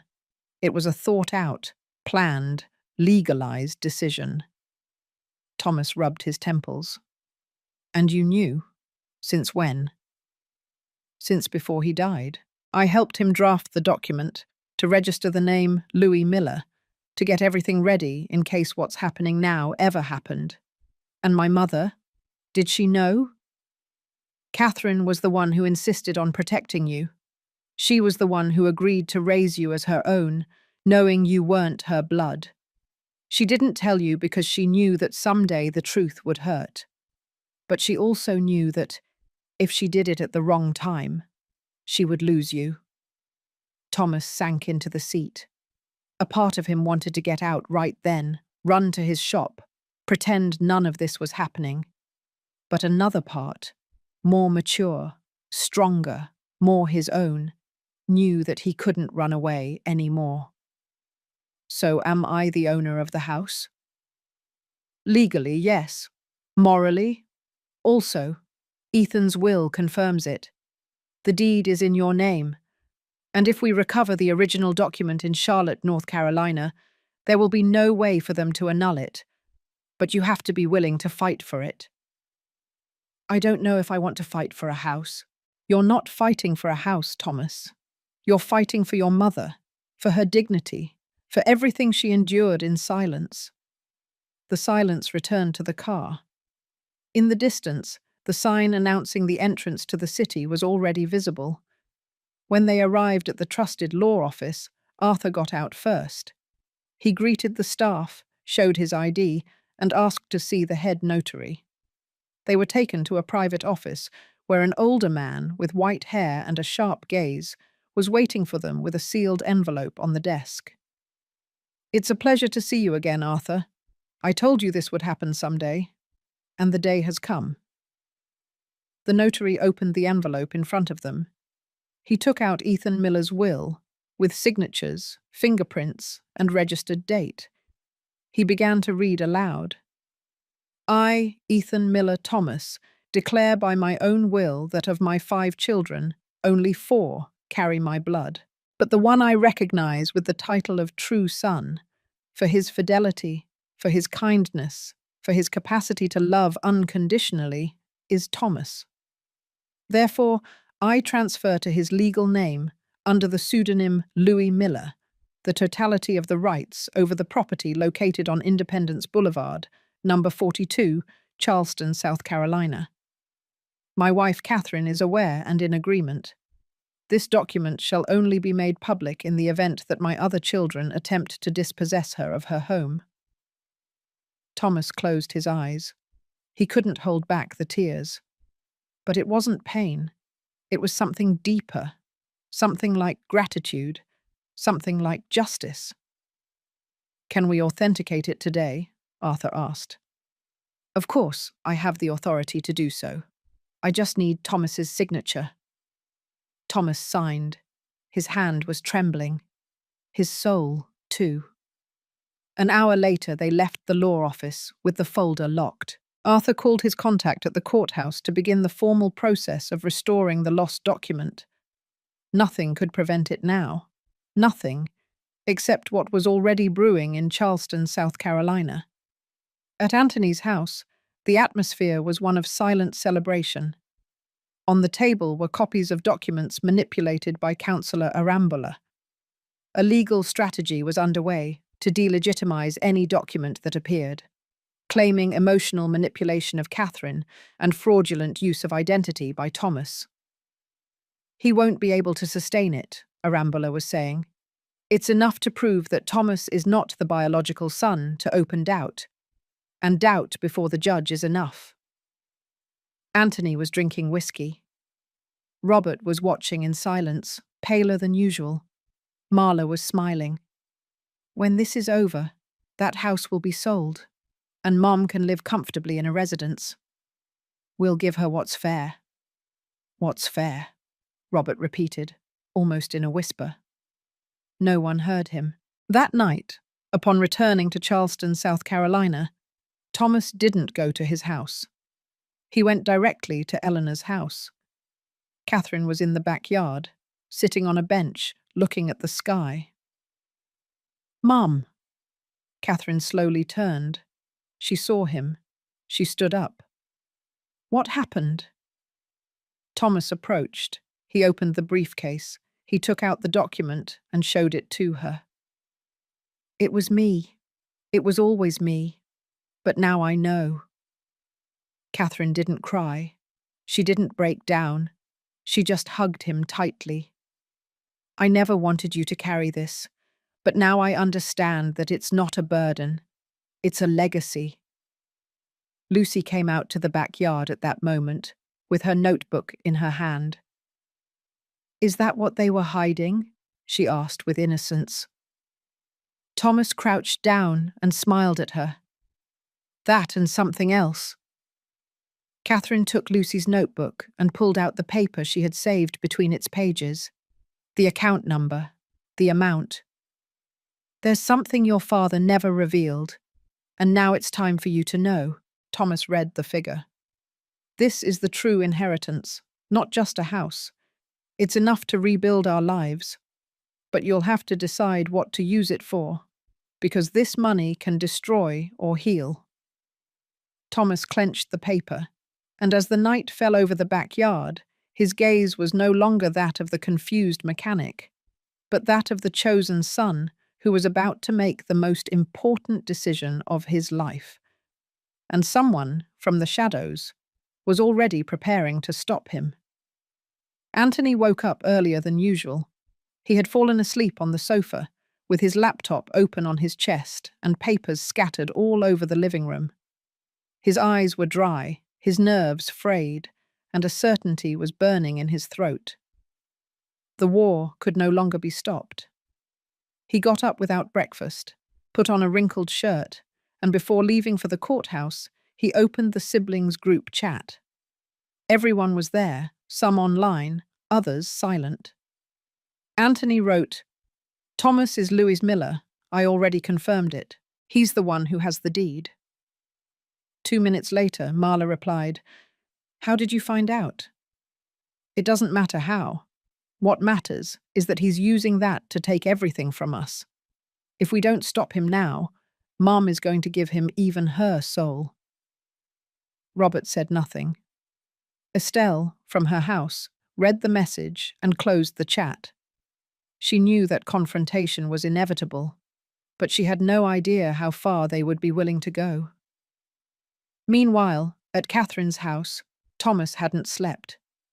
He stayed seated at the dining table with the folder open, looking again and again at his father's signature, the notarial seal, the final phrase, to the one who showed me that love is not inherited, it is built. Catherine observed him from the kitchen. She didn't say anything, but she knew what was going through her son's mind. You don't have to prove anything to anyone, she said softly. It's not about that, Mom. It's about that now everyone knows, and they won't stop. Catherine sat across from him. They are fighting for a house, You are fighting for what that house represents. Don't forget that. Thomas nodded, but his face showed the burden of someone who is about to cross a point of no return. Mid-morning, Councillor Arambula filed a request to invalidate the deed registered by Arthur at the courthouse. The document alleged forgery, manipulation of an elderly person, and, the most delicate point, usurpation of identity. Your Honour, Arambula said to the judge, we have indication that Thomas Miller was registered as an heir, using a fictitious identity, with the sole objective of taking a legitimate property from his siblings. Furthermore, we have begun a process to contest the legal paternity of Mr. Ethan over Thomas. The judge looked up. Are you saying he's not his son? That's right. We have witnesses who can testify that there is no biological tie between them, and we request a DNA test to clarify the affiliation. And the will? The will was drafted under unclear conditions. Mr. Ethan already showed symptoms of cognitive decline when he signed it. I request that it be annulled until its validity is proven with expert testimony. Who are the claimants? Anthony Miller, Marla Miller, and Robert Miller. The judge nodded. Request received. The other party involved will be notified to appear within the next 72 hours. Arthur was already waiting at the courthouse exit. He had obtained the information through his internal contacts and was prepared. He intercepted Arambula in front of the stairs. Are you playing dirty, old man? I play with what I have, the lawyer replied with cynicism. And from what I see, you don't have much anymore. There's no original deed. There's no legitimate proof. And now there's no paternity. You're messing with a legacy, not a piece of land. I'm messing with money, Arthur. And you know that. It's worth more than memories. That afternoon, Thomas was summoned to the courthouse for formal notification. Upon receiving the document, he felt all the air leave his chest. They wanted to deny he was a son. They wanted to make him disappear, again, as if he had never existed. Lucy, who was waiting for him in the car, saw him come out with a disfigured face. Everything all right? Thomas got in without answering, but on the way back, he broke the silence. They want me to take a DNA test. For what? To prove that I'm not Dad's son. Lucy was silent for a moment. Then she said, But if your heart knows, what does a test matter? Thomas smiled for the first time in days. Sometimes children say wiser things than judges. Catherine found out that night from Estelle. They are willing to do anything, Mum, even to deny you as a mother. Catherine listened to her without surprise. They can't deny what they never understood. Blood doesn't make family. What connects them to me are my scars, not their last names. She stood up, walked to her bedroom, opened an old chest, and took out a small, dark wooden box. Inside was a sealed envelope. She handed it to Estelle. What is this? The adoption papers. Your father signed it when Thomas was a baby. He legalized everything. The original copy is at the Charlotte, North Carolina, law office, but I kept this one in case love was ever questioned. Why didn't you hand it over before? Because I was waiting for them to tear him to pieces, so that he could rebuild himself afterwards. Estelle didn't know what to say. Meanwhile, at Arthur's office, the notary from Charlotte, North Carolina, called. They just accessed the system. They're looking for the certificate. They want to delete it. They've located it. And you? I already downloaded a hard copy. I have it in my possession. The digital one is gone. Well done. I'm travelling with Thomas tomorrow. We won't let them destroy his history. Arthur hung up. And that night, while the town slept, someone showed up at Eleanor's house. They knocked hard, 3 dry blows. Catherine got up. She opened the door. It was Anthony, alone. with a folder in his hand. "I came to talk," he said. "With threats?" "No, with truths. And you know what that is?" Anthony entered without asking permission. Catherine closed the door behind him, and she knew, without needing to ask, that what was about to happen would have no turning back. Anthony entered Eleanor's home like someone entering enemy territory. The gate closed behind him with a slow, heavy squeak. Catherine watched him from the living room doorway, standing, with her chin high and her hands clasped in front of her. Her gaze was not of hatred or sadness. It was the gaze of someone who has stopped expecting anything from anyone. "If you came to spit the same old lies at me, Anthony, you could have saved yourself the trip." "I came to mess with you," he replied with the folder clenched under his arm. "I came to understand why you were capable of turning us against each other, of giving the house to someone who doesn't even carry your blood." "Do you think I turned you against each other?" Catherine narrowed her eyes. "After everything you allowed, after the way you kicked me out of my own house."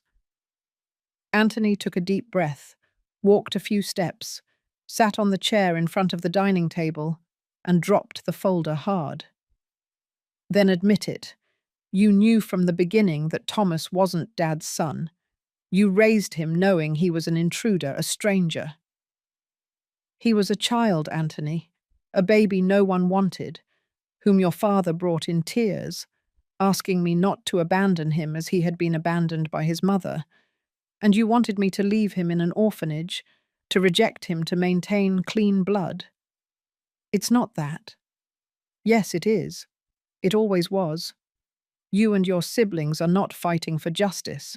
You are fighting for blood, for power, for property. And the only thing Thomas has done is not ask for anything." Anthony clenched his fists on the table. "And that's why you gave him the house?" "No. I gave him the house because your father and I decided it together. Because we trusted him more than you. Because he was the only one who was by my side when I fell in the kitchen and no one else answered the phone. Because he was the only one who hugged me in silence on your father's death anniversary, when you didn't even remember the date." Anthony looked at her for a long time. He had no arguments, only rage, and a fear he didn't know how to name. He stood up abruptly. "You're digging a grave, Mom. Not just for yourself, but for everyone. When this trial begins, there will be no turning back." "I already know that," Catherine said without raising her voice. "And I'm not afraid, because the only thing they could take from me, they already took." Anthony took a step toward the door, but before leaving, he turned once more. "Thomas is going to fall. He doesn't have the strength to sustain this, and when that happens, you will fall with him too." Catherine smiled, but it wasn't a mocking smile, but one of pity. "The problem is that you always believed Thomas was weak, and you never realized that in his silence there was more courage than in all of you put together." Anthony left without saying goodbye. Meanwhile, at Robert's house, the atmosphere was different. He was sitting in the backyard, drinking beer and watching the grass grow between the cracks in the concrete. Lauren found him there, with a lost look. "And now what?" she asked, annoyed. "Are you going to keep that martyr face all day?" "I went to the bank today," he replied. "The flower shop loan was denied again. They blocked us because of the open lawsuit." "What? And what did you do?" "Nothing. What could I do?" Robert shrugged. "We're tied up in a legal process for a property we haven't even inherited, and the banks don't want to take risks." Lauren threw the glass against the ground. "This is your mother's fault, and that bastard Thomas." "No, this is my fault," Robert said bitterly, "for letting myself be dragged along, for forgetting who I am." Lauren didn't say more. She just turned around and went inside the house. In Arthur's office, Thomas held the adoption papers in his hands. His fingers were trembling. Not from the fear of losing the lawsuit, but from something much deeper, the feeling of having been part of a great lie, even if it was a lie made with love. "What if I can't handle this?" he asked, without looking at the lawyer. "You can," Arthur said, "because you're not fighting for a house. You're fighting for the truth." But now they want a DNA test. They want proof of blood. They want to break everything I built with her, then answer them with something stronger than blood. Your actions. Thomas nodded. "And when is the hearing?" "In 2 days. The judge requested the direct appearance of all parties." "Catherine too?" "Yes." Thomas fell silent. He knew his mother was 82 years old, that she shouldn't be exposed to that kind of pressure. But he also knew that she would go, firm, without hesitation. That night, at Catherine's house, Estelle was helping her pack some documents. The older woman was calmer than ever. "Are you ready, Mum?" "I was always ready. It's just that now, finally, they are listening to me." Estelle approached and hugged her, for the first time in years. Catherine let herself be hugged. She stroked her hair as she did when she was a child. "I regret so much," Estelle murmured. "Don't regret. Fight." Meanwhile, at a downtown coffee shop, Marla was having a clandestine conversation with Arambula. The lawyer showed her a sheet of paper. "This is a medical certificate that says Catherine shows signs of incipient dementia. If we manage to get Dr. Smith to sign it, the judge can suspend her legal capacity." "And Thomas?" "We're going to destroy him on the stand. I've already prepared the narrative." "Do it," Marla ordered, "but make sure the blow is so hard that he doesn't want to get up again." The next morning, Anthony met with Arambula and Marla in an improvised office. Everything was ready. Witnesses, manipulated papers, allied lawyers, calculated speeches. But none of them knew that Arthur also had a last ace up his sleeve. A video, recorded by Ethan months before he died. A personal, intimate, unappealable testimony. A video that had never been shown. A video that Arthur kept for when words were no longer enough. And that day was about to arrive. The day of the hearing dawned cloudy. The sky over Charleston, South Carolina, had that grey tone that presages that something important is about to happen. At Eleanor's house, Catherine was dressing in the same white blouse she wore the day she buried Ethan. It was simple, cotton, but impeccably ironed. There was calm on her face, but an iron firmness shone in her eyes. Thomas, on the other hand, couldn't find peace. Since Arthur showed him Ethan's video, that testimony recorded in the living room of the house that now belonged to him, his soul had entered a whirlwind. Seeing his father on the screen, with his voice already broken but with words so clear, was like opening an old wound that never closed properly. "Thomas is not my son by blood, but he is the only one who deserves my last name. We raised him with our soul. And if my other children ever reject him, let this recording serve as my signature on his worth, because he was the only one who didn't ask me for anything, and yet gave me everything." Thomas had listened to that fragment again and again the night before, and he didn't know whether he should feel proud or destroyed. Catherine observed him from the doorway of the room. "He didn't tell you in life because he knew it would hurt you," she said softly, "and yet he decided to leave you the most valuable thing." "But I don't feel chosen, Mum," Thomas murmured, looking at the floor. "I feel used, as if my whole life had been a pious lie." "Do you think it was easy for me to keep that secret?" Catherine sat beside him. "Do you know how many times I wanted to tell you? How many times did I bite my tongue when the others treated you like you were less? And why didn't you do it? Because I wanted you to grow up feeling part of something, not like an exception, but like another son. But now I understand that you weren't just another. You were the only one who saw me." Thomas closed his eyes. his hands clenched over his knees. Then he stood up. "Let's go. Let what has to start, start." The courthouse was full. The judge, a man with a severe face and neat grey hair, reviewed papers with an expression that allowed no guesses. Marla was impeccably dressed, with her lawyer Arambola by her side. Anthony, with a frown, held a thick folder.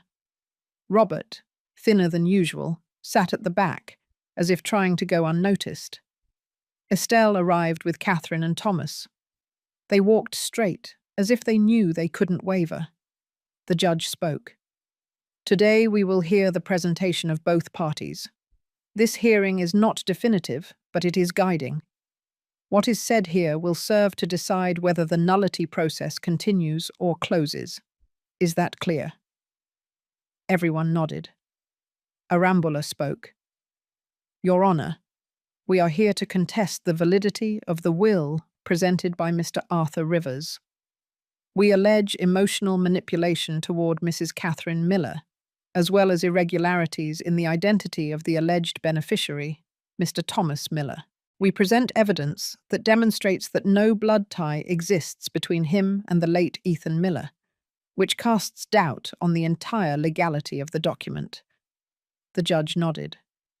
"Do you have documentary evidence?" "Yes, request for DNA test underway.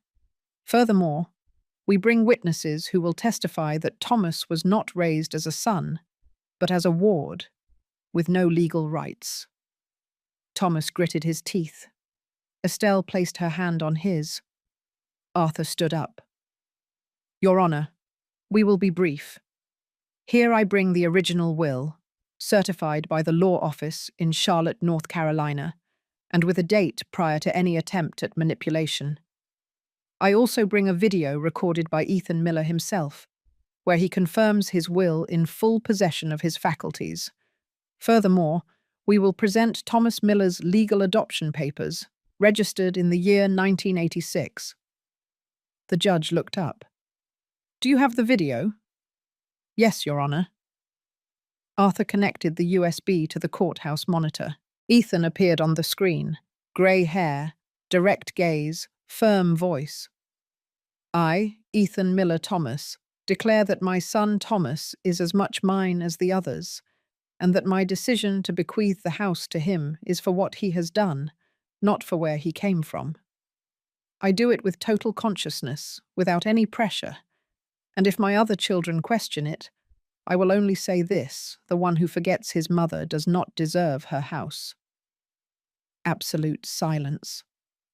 Robert lowered his head. Estelle held back tears. Catherine only looked at the screen as if seeing her husband for the last time. The judge took a deep breath. "We will make a decision in the coming days, but I make it clear that what was presented today is conclusive. There is no crime in the adoption. There is no crime in the will, and by the looks of it, there is more shame than argument in this room." He adjourned the hearing. Outside the courthouse, Marla exploded. "I won't let an old video and a piece of paper take what belongs to me." Anthony said nothing. He walked toward the parking lot. Robert stayed behind, looking at his mother, who was leaving the building on Thomas's arm. Lucy was waiting for them at the entrance. She ran toward Catherine and hugged her. "You did it, Grandma. Everyone heard you." Catherine smiled. "Sometimes, honey." Silence also speaks, and this time they finally let me talk, but that calm would be short-lived. That same night, in the judge's office, someone forced the drawer where the copy of the will was kept. It wasn't a common thief. It was someone who knew the corridors, someone who wasn't going to let justice dictate the end of the story. And what was stolen that night could erase everything Catherine, Thomas, and Arthur had achieved. Councillor Arambola's office had no windows, barely a blind that was never opened, an antique mahogany desk covered in unclassified papers, and an old coffee maker that smelled more of rancor than coffee. Every move had been planned in there. every dirty tactic, every legal threat that was about to unleash. It was the center of operations for a family war disguised as a legal process. Marla entered that afternoon like someone entering an interrogation room. Her face was tense, made up to look firm, but her fingers wouldn't stop fidgeting with the ring she wore on her index finger. "Do you have the document already?" she asked, without greeting him. Arambola raised an eyebrow without stopping writing. "I have it. It's ready to sign. All that's missing is Dr. Smith's endorsement. And you know that, with the right incentive, his diagnosis is going to say exactly what we need. Dementia? Early signs of cognitive decline. Enough for the judge to doubt the validity of any document signed by Catherine in the last 5 years. Enough to open a new legal avenue and suspend her legal capacity. And with that, it's over," Marla completed. "The house ceases to be under her power, and Thomas is left hanging." "Not just hanging," Arambola said, adjusting his tie. "We're going to include a lawsuit for identity forgery. If we manage to prove that Louis Miller is an invention used to obtain illegal benefits, we can force a preventive order of seizure on the property. No one will be able to touch it until the trial ends. And that can take years." Marla crossed her legs. "Perfect. I want him to sink. I want him to see how everything slips through his fingers." "And your siblings?" "Robert is broken. Estelle doesn't count anymore. Anthony will do whatever it takes not to be left out. I'll make sure he doesn't backtrack." Arambola nodded. Then he took a sealed black folder from a drawer. "Here's the false report, ready to be delivered. The doctor will sign it tomorrow. I already arranged everything. And afterwards, we activate the second bomb." "What bomb?" "The video." "What video?" "There are rumors that Arthur has a recording of Ethan, where he explains his decision. If that appears in the trial, it won't be easy to annul it. We need to discredit that recording before it reaches the judge." "How?" Arambola smiled. "With this." He placed a printed sheet with a date and time on the table. The day the video was supposedly recorded, Ethan had already been diagnosed with episodes of disorientation. A medical doctor can testify. If we succeed, the video loses force as evidence. It will be considered emotional, not legal. Marla leaned over the table. "Do it. I want him off the map. Him, Catherine, and that girl." "Lucy?" "She's getting too involved. Catherine is using her as an emotional crutch. And that girl she's already learned to see. She looks at me as if she knows who I am. I don't want her near my mother when this explodes." Meanwhile, at Arthur's house, the lawyer was preparing a portable safe. Inside, he placed 3 sealed envelopes: the will, the adoption papers, and a USB copy of Ethan's video. He would sleep in his office that night. Thomas arrived around 9 o'clock. "Are you sure we are ready for the next hearing?" "More than ready, but I need you to be prepared for the worst. They are going to come at you with everything. And this time, not just with arguments. They are going to use lies, manipulations, and false documents." "I'm not afraid of what they say about me," Thomas said. "I'm afraid of what they might do to her. Catherine is stronger than you think, but yes, we have to protect her." Thomas hesitated, then asked, "What if I withdraw from the process?" Arthur looked at him fixedly. "What are you talking about?" "If I resign, they split the house. They shut up. Mum goes back to living peacefully. And all this ends. Do you think they will leave her alone, even if you resign? Do you think those people, after everything they've done, are going to simply leave her alone in her old age?" Thomas looked down. "Then what do I do?" "Win." That same night, Catherine received an unexpected visit. Robert knocked on the door with a small bag of sweet bread in one hand and a bottle of milk in the other. "Can I come in?" Catherine looked at him from the doorway. "You can come in if you come as a son. If you come as Arambola's partner, don't even try." Robert lowered his head. "I came to ask for forgiveness." Catherine opened the door. "Come in." In the kitchen, they shared a coffee. Robert couldn't look her in the eyes. "I was wrong about everything, Mum. I allowed Lauren to drag me, Marla to pressure me, Anthony to use me. But the worst thing was forgetting about you."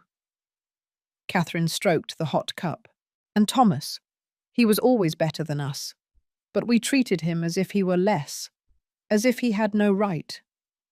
"Because they were afraid of him," Catherine said. "They were afraid that someone who wasn't blood would win my love. But love isn't inherited, Robert. It is earned." Robert began to cry. "Forgive me, Mum." Catherine stood up and hugged him. She said nothing. She just held him. But that peace would be brief. A message arrived on Thomas's cell phone while he was sleeping on Arthur's sofa. It was from an unknown number. "Your mother's dementia diagnosis will be delivered to the judge tomorrow. Prepare to watch her fall." Thomas woke up startled, and he knew that from that moment on, the fight was no longer about the house. It was about the dignity of the woman who taught him who he was. Lucy had heard everything. She had crept down the stairs when her mother thought she was asleep. She had hidden behind the kitchen doorframe, where the curtain had been hanging torn for months. From there, she saw Marla sit across from her lawyer, listen to every word, laugh sarcastically, say phrases that Lucy would never forget. "Catherine is old, weak, confused. It's the perfect time. When the judge sees the diagnosis, he'll hand us the house with both hands." And Thomas? Thomas will sink into his own traumas. We'll make him doubt even his last name. Lucy didn't understand all the technical terms, but she understood everything. A knot was growing harder and harder in her stomach. She crept back up to the room, making no noise, and closed the door softly. She sat on her bed, turned on the night lamp, and opened her notebook. "My mum no longer has a heart.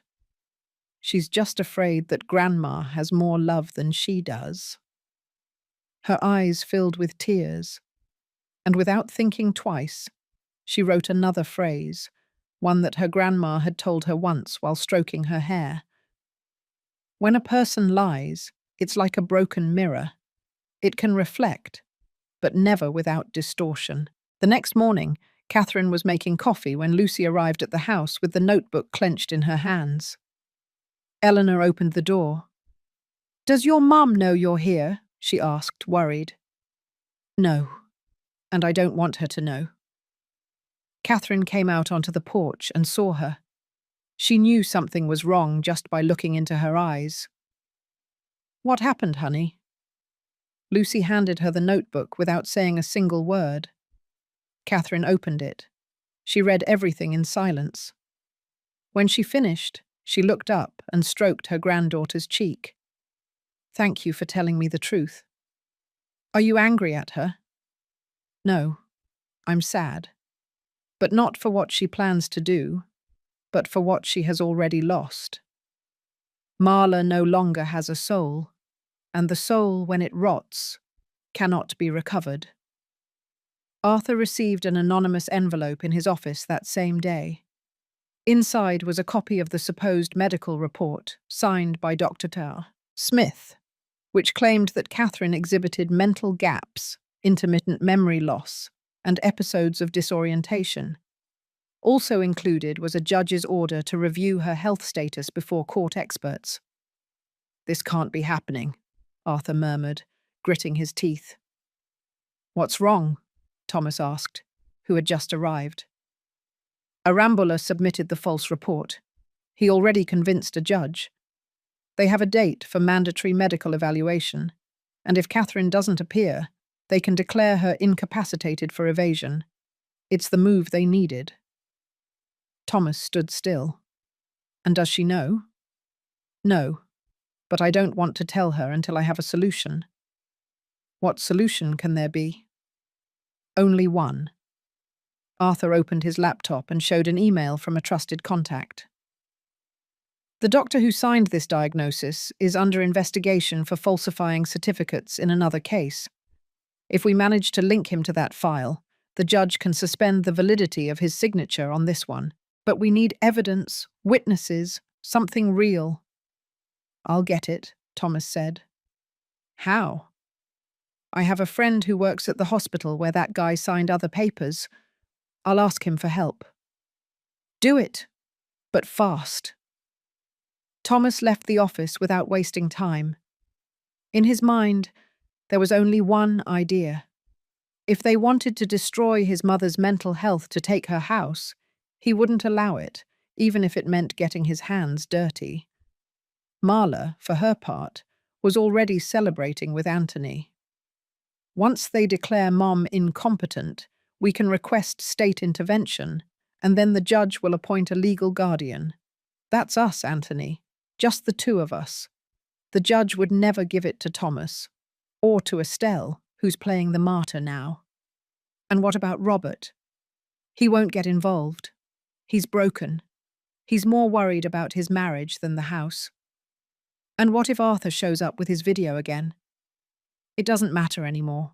When they declare her incompetent, all her legal actions will be questioned, including that will. Anthony toasted with a glass of brandy. I never thought we'd go this far. I did, Marla replied, and we haven't reached the end yet. Meanwhile, at Catherine's house, she was calling a number she had saved years ago, but had never used. Hello, Dr. Johnson. This is Catherine Miller. I need you to listen to me carefully. It was her former private doctor, the only one who could testify about her current health.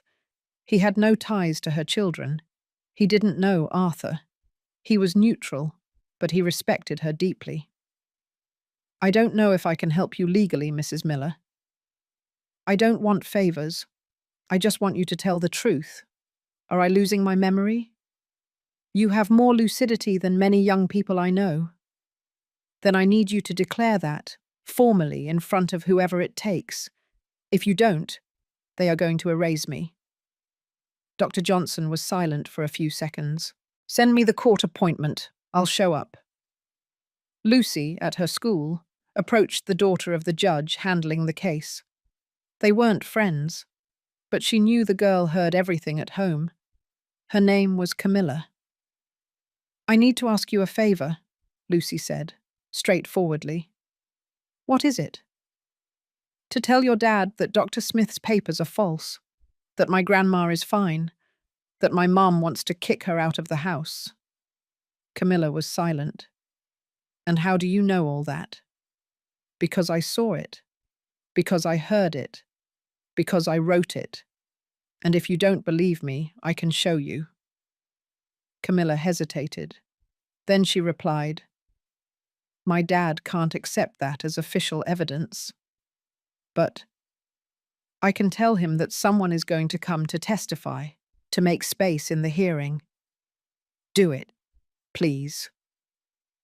That night, Thomas arrived at the hospital where his friend Oscar worked. I need a very delicate favor, he said. Is it illegal? No, it's justice. I just want to know if Dr. Smith signed other false diagnoses. Oscar searched the database. What he found made him go cold. Look at this. There are 3 open lawsuits for the same reason, and all of them match the same pattern.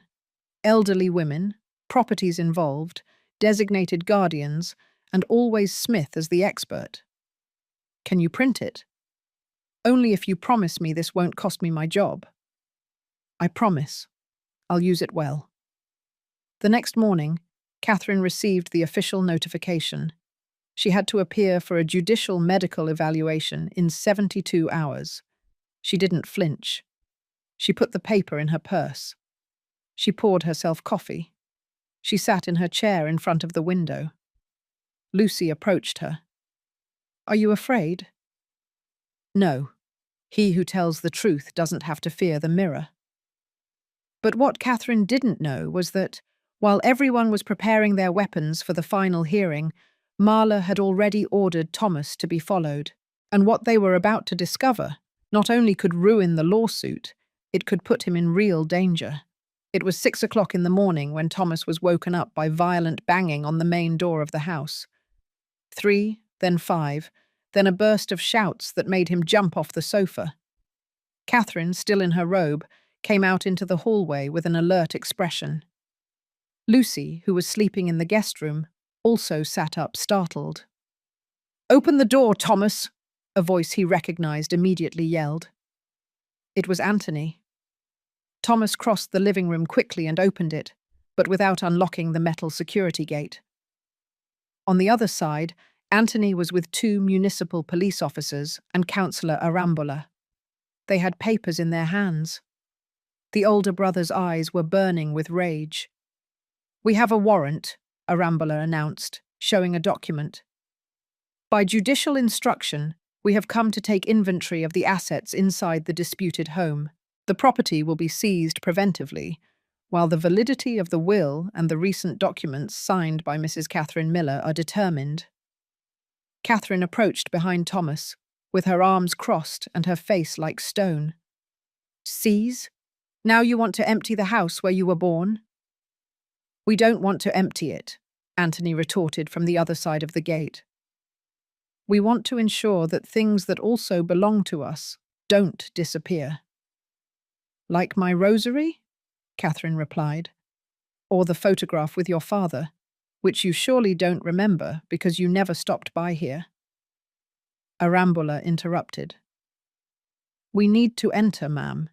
It's a legal order. You can stay, but you must allow the inventory to be taken. Otherwise, the judge may issue a contempt order." Thomas turned the key. He didn't want to cause a scene, but he wasn't going to allow abuses either. He opened the gate and let them in.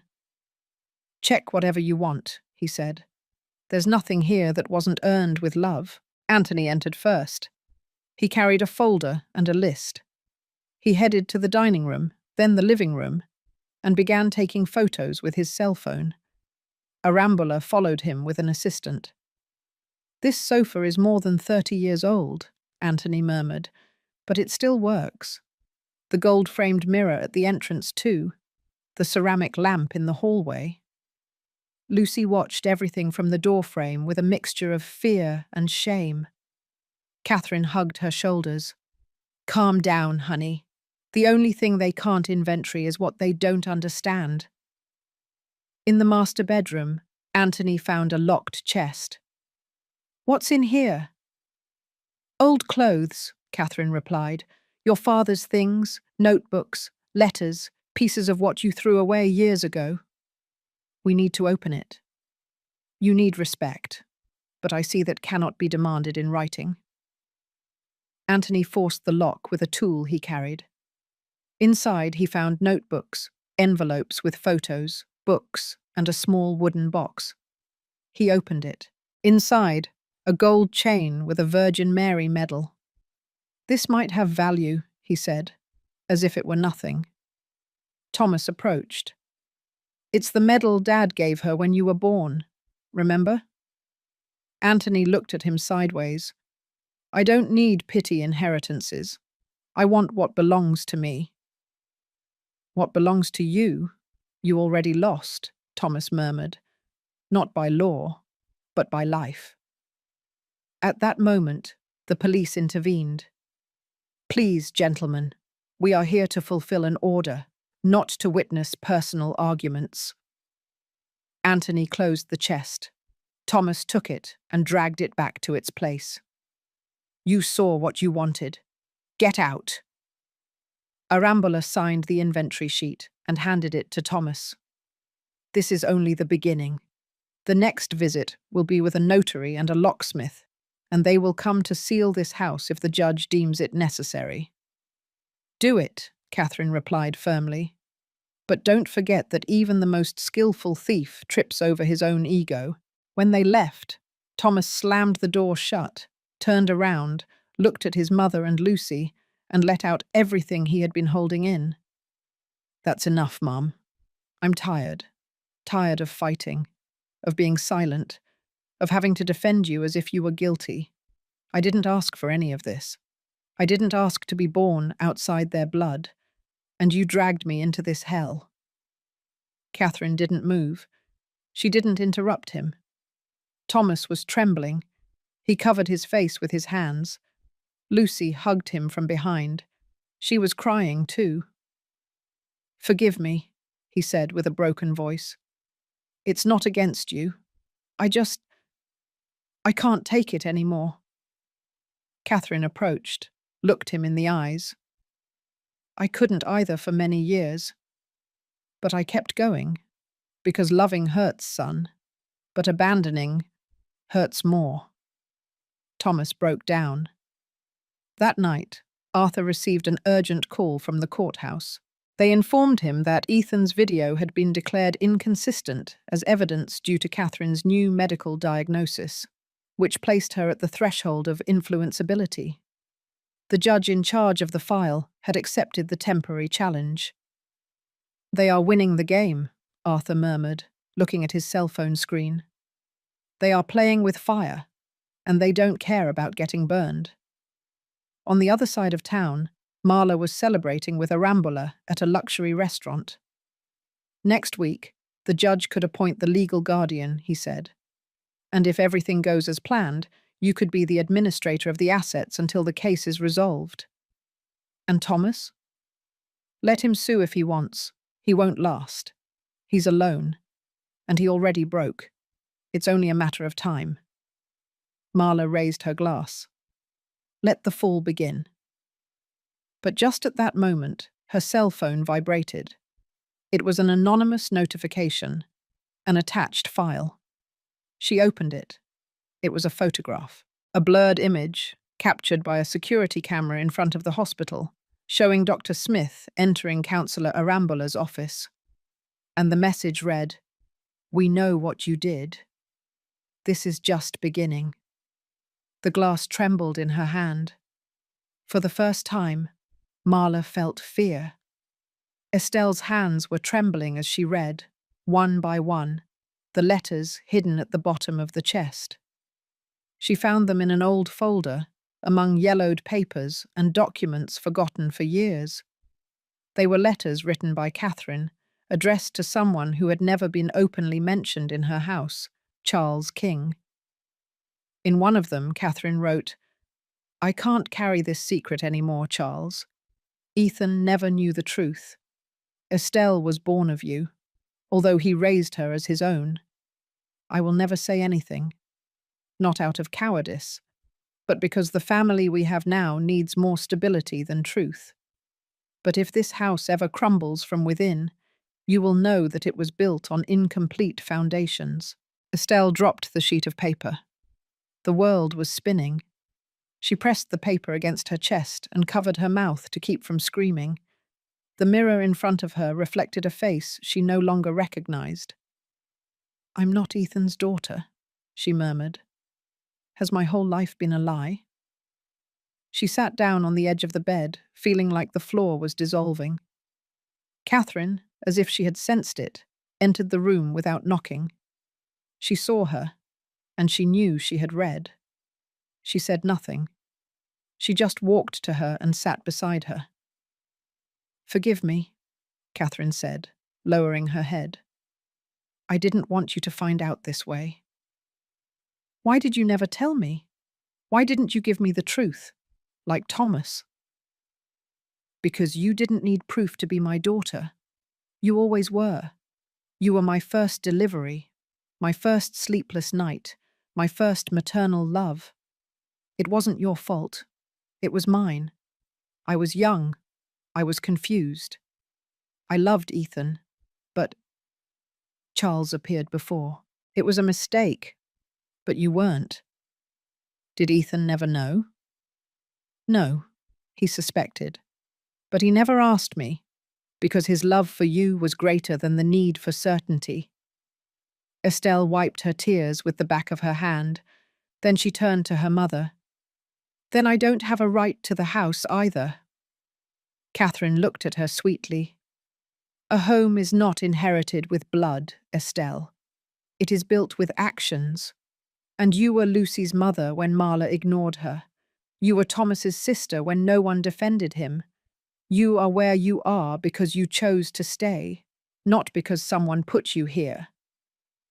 Estelle hugged her like when she was a child. Catherine held her close, and for the first time in a long time, they both cried together. In another part of town, Marla held the cell phone with the photograph of Dr. Smith and Councillor Arambula, trembling with rage. She knew someone was watching her, but she didn't know who. She sent a message to Anthony. They are following us. I received a photo. We can't trust anyone. Thomas has us surrounded. Anthony replied. Calm down. I'll take care of it. But the tension between them was already visible, and Robert, who had remained silent for days, finally raised his voice in the family group chat. You have crossed all limits. Catherine is our mother. What you are doing is not justice. It is revenge. No one replied. But that night, Marla couldn't sleep. The next day, Thomas arrived at Arthur's office with the file from Oscar, his friend at the hospital, in his hand. Solid evidence that Dr. Smith had falsified multiple diagnoses. Everything is here. Dates, patients, patterns. If this isn't enough to dismantle his testimony, then I don't know what is. Arthur reviewed it quickly. It's enough. We are going to submit this as advance evidence, but first, I want to talk about something else. Thomas looked at him attentively. Estelle read the letters. She already knows she's not Ethan's biological daughter. And how do you know? She called me. She's devastated. But she's also determined. She says she now understands why this family was always full of cracks. No one really knew who they were, but everyone demanded inheritances as if they deserved them. Thomas sighed. And how do you feel? I feel less alone. Less alone? Yes, because now I know that I wasn't the only one hidden. We all lived with masks. And now that they've fallen, all that's left is to decide who is going to rebuild and who is going to continue destroying. Arthur smiled sadly. You're ready. Ready for what? For what's coming. Hours later, the judge issued a provisional ruling. Any action on the house would be suspended until all evidence was presented at the final hearing. That included the medical report, the will, the adoption, and now the new revelations about Dr. Smith's irregularities. But he also summoned everyone involved to a last mandatory hearing, where each one should appear with a lawyer, evidence, and willingness to testify under oath. And that hearing would be in 48 hours. At Catherine's house, the older woman closed her notebook firmly. She stood up with her cane in her hand and called Lucy. Can you help me pack my things? Are you going somewhere? Yes, honey, to close a story. The trial? No. The story of a mother who believed that silence would protect her family and who finally understood that the truth, even if it hurts, also sets you free. Lucy held out her hand. Catherine took it, and she knew that what she was about to face would not only define the house, it would define who each of her children really was, because at the next hearing, no one would be able to hide behind the last name. St. John the Baptist Church had stood for more than 100 years. Throughout its history, it had witnessed baptisms, masses, weddings, burials. But that day, it would witness something different, a trial that was not legal, but moral. Catherine did not ask for a courtroom or a court office. She asked for the church. And the judge, out of respect for her age, and with the media pressure that was beginning to grow around the case, allowed it. The appointment was set for 11 o'clock in the morning. The wooden benches creaked as the townspeople began to occupy the seats, in silence, with the same attention with which a sermon is awaited. There were neighbours, former clients of Thomas's shop, former sewing students of Catherine's, and even teachers from the school where Lucy studied. Everyone wanted to know the truth. Father John, old and stooped, was the first to enter. He was escorted by Mr. Arthur, who carried a folder with documents and a sealed envelope. Lucy walked behind them, with her notebook clenched against her chest. Estelle and Robert were already seated in the first row, without speaking. Marla and Anthony arrived together, dressed as if attending a funeral, although they didn't know if they were going to bury their mother's reputation or their own. And then Catherine entered, not with drama, not with solemnity. She walked in slowly, with a cane in her hand and dignity intact. She was dressed in white, with her light blue shawl over her shoulders. She didn't look at anyone. She went directly to the altar where a chair was placed for her. The judge, who had agreed to hold the hearing as an act of conciliation and before the final decision, stood up and spoke with a firm voice. "We are here at the express request of Mrs. Catherine Miller.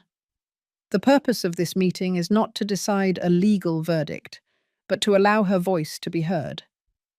After that, each of her children will be able to speak, and I will listen, because sometimes, before handing down a sentence, it is necessary to look at the heart of a family." Catherine looked up. She took a deep breath. "Thank you for coming, everyone." She took a moment. "I will not speak as a mother, not today. I will speak as a woman who raised 5 children alone, who sold food in the square, who washed other people's clothes so they could have shoes, who broke her back sewing late at night so they could study." She looked directly at Anthony. "You, son, I made you your first denim pants with scraps the neighbour gave me. You cried because you wanted one with a label, like your friends. But those pants lasted you 2 years. Do you remember?" Anthony lowered his gaze. "Robert, you cried in my arms when you lost your first job. Marla, you hid under my skirt when you were afraid of storms. Estelle, you learned to read with the old magazines we collected from the trash. Thomas, you arrived without our blood, but we gave you a soul." She turned to the audience, but her voice did not tremble. "Today I am judged for protecting the little I had, for leaving this house to the one who took care of me when everyone left, for not allowing them to sell it as if it were just another lot. But I don't regret it, because the house is not valuable because of the land. It is valuable because of the tears I shed in it." She turned toward Thomas. "He didn't ask for anything, ever. And yet, when they kicked him out of everything, he held my soul. And that's why I left him the only thing I had left, because he saw me when the rest only looked at me as a nuisance." The judge made a gesture. It was the children's turn. Anthony stood up. He walked to the front. His voice was tense. "I only asked for what belonged to me. I was the eldest son. I watched my father work himself to death. And yes, my mother struggled, but she also made mistakes. She hid things from us. She gave power to someone who is not of our blood. Is that fair?" Robert stood behind him. "Fair is not always legal, Anthony. Fair is sometimes what you feel. And I didn't defend her. And that hurts me more than not inheriting the house." Estelle walked to the front, without waiting her turn. "I'm not Dad's daughter either. I found out a few days ago. Mum hid it from me. But you know what? I never felt less, because she loved me with her body and her soul. And if that doesn't make me a daughter, then no one is." Everyone remained silent. Marla stayed seated. She didn't speak. She couldn't. Her face was hardened, but her eyes betrayed something she would never admit out loud. Shame. The judge stood up. The hearing is recorded as formal conciliation. The legal ruling will be announced soon. But personally, a truth has already been handed down here, and it's not in any paper. Catherine stood up. She leaned on Lucy. She walked out slowly, while the benches emptied in silence. There were no applause. There were no protests, only a general whisper, as if everyone knew they had just witnessed something unrepeatable. Arthur caught up with her at the exit. It was perfect. No, Arthur, it was necessary.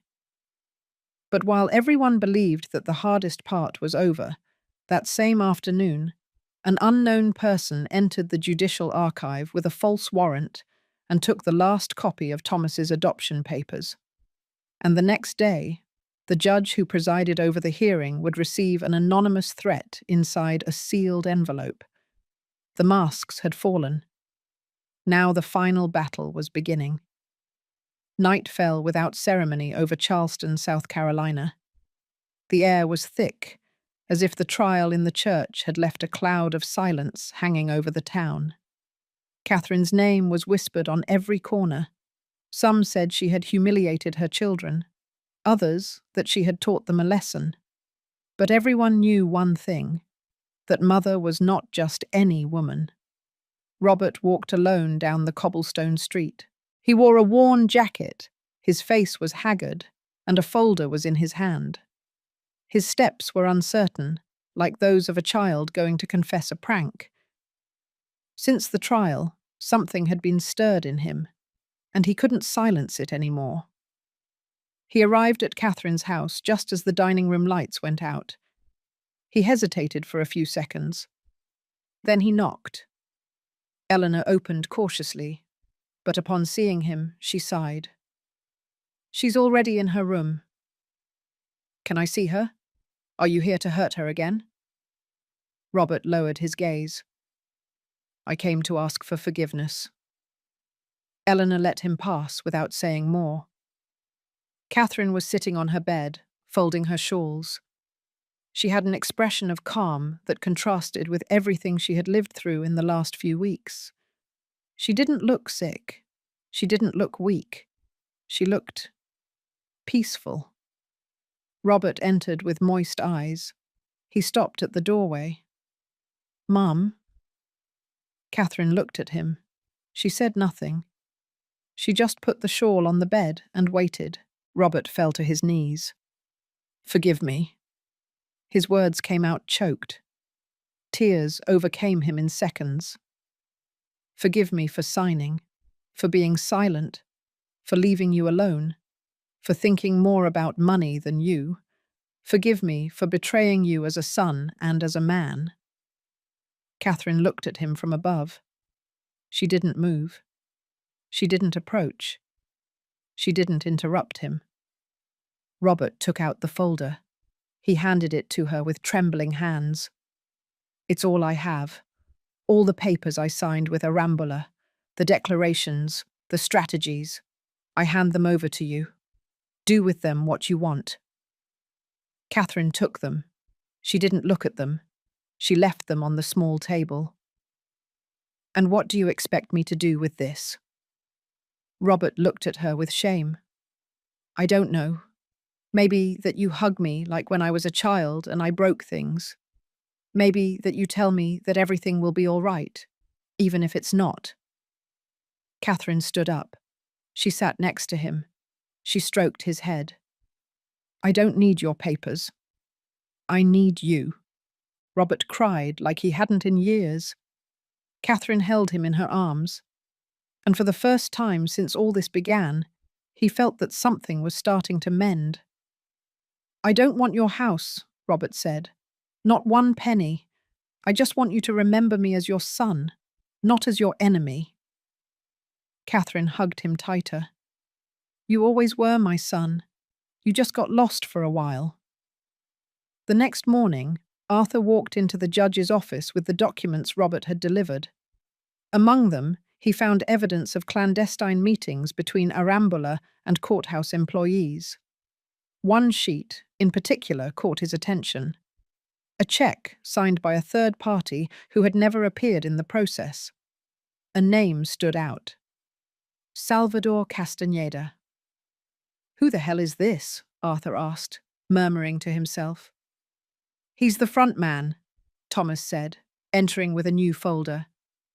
"I investigated. He has properties in Marla's name and a company in partnership with Anthony.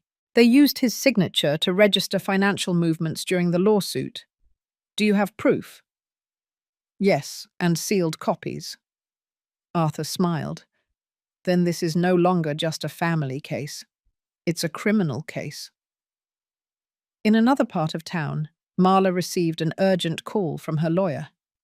"We can't stop him, Marla. Arthur already submitted the documents. The judge is reconsidering everything. He summoned us tomorrow as a matter of urgency. This time, there's no way to manipulate the hearing." "And what if we don't show up?" "It would be worse. They could issue a contempt order or open a file for obstruction of justice." Marla hung up without saying goodbye. She grabbed her purse, got in her car, and drove aimlessly. She was tired, exhausted, internally defeated, even though she wouldn't admit it. She ended up parked in front of Lucy's school. From a distance, she saw her daughter leave with her classmates.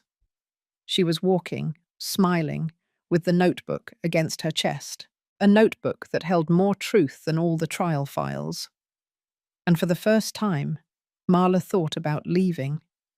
That night, Lucy wrote, "Sometimes what hurts the most isn't what they take from us, but what we stop seeing while we fight to be right." And while everyone was sleeping, an anonymous email arrived in the official court account. It attached an audio file, a recording between Arambola and a corrupt official, and a phrase that summed up everything. "It doesn't matter if the woman is right. This is already a business, not a lawsuit." The judge listened to everything, and the next day he summoned all those involved. For the last time, the truth was about to erupt, and no one would leave unscathed. The morning began with an unusual silence at Catherine's house. Neither the singing of the birds nor the murmur of the wind managed to slip through the cracks in the windows. Everything was still, as if time had stopped to hold its breath for the inevitable. Lucy was the first to notice. She entered her grandmother's room with a cup of tea in her hands, as she had done every morning for weeks. But Catherine was not seated in her armchair, nor fixing her hair in front of the mirror, nor writing in her notebook. She was on the floor, lying on her side, with her arm outstretched and her eyes open but disoriented. "Grandma!" Lucy screamed, dropping the cup that shattered on the floor. The noise made Eleanor run from the kitchen. "Catherine!" she exclaimed, kneeling beside her. "Thomas!" Lucy screamed toward the back of the house. "Something happened to my grandma!" Thomas arrived in seconds. He knelt beside her. He took her pulse. He caressed her cheek. Mum, I'm here. Talk to me. Can you hear me?" Catherine tried to move her lips, but she couldn't. She only let out a faint moan. Her fingers barely moved. Her eyes tried to focus on her son, but her strength was escaping her body. "We have to take her to the hospital now," Thomas said. At the General Hospital, the news spread quickly through the corridors.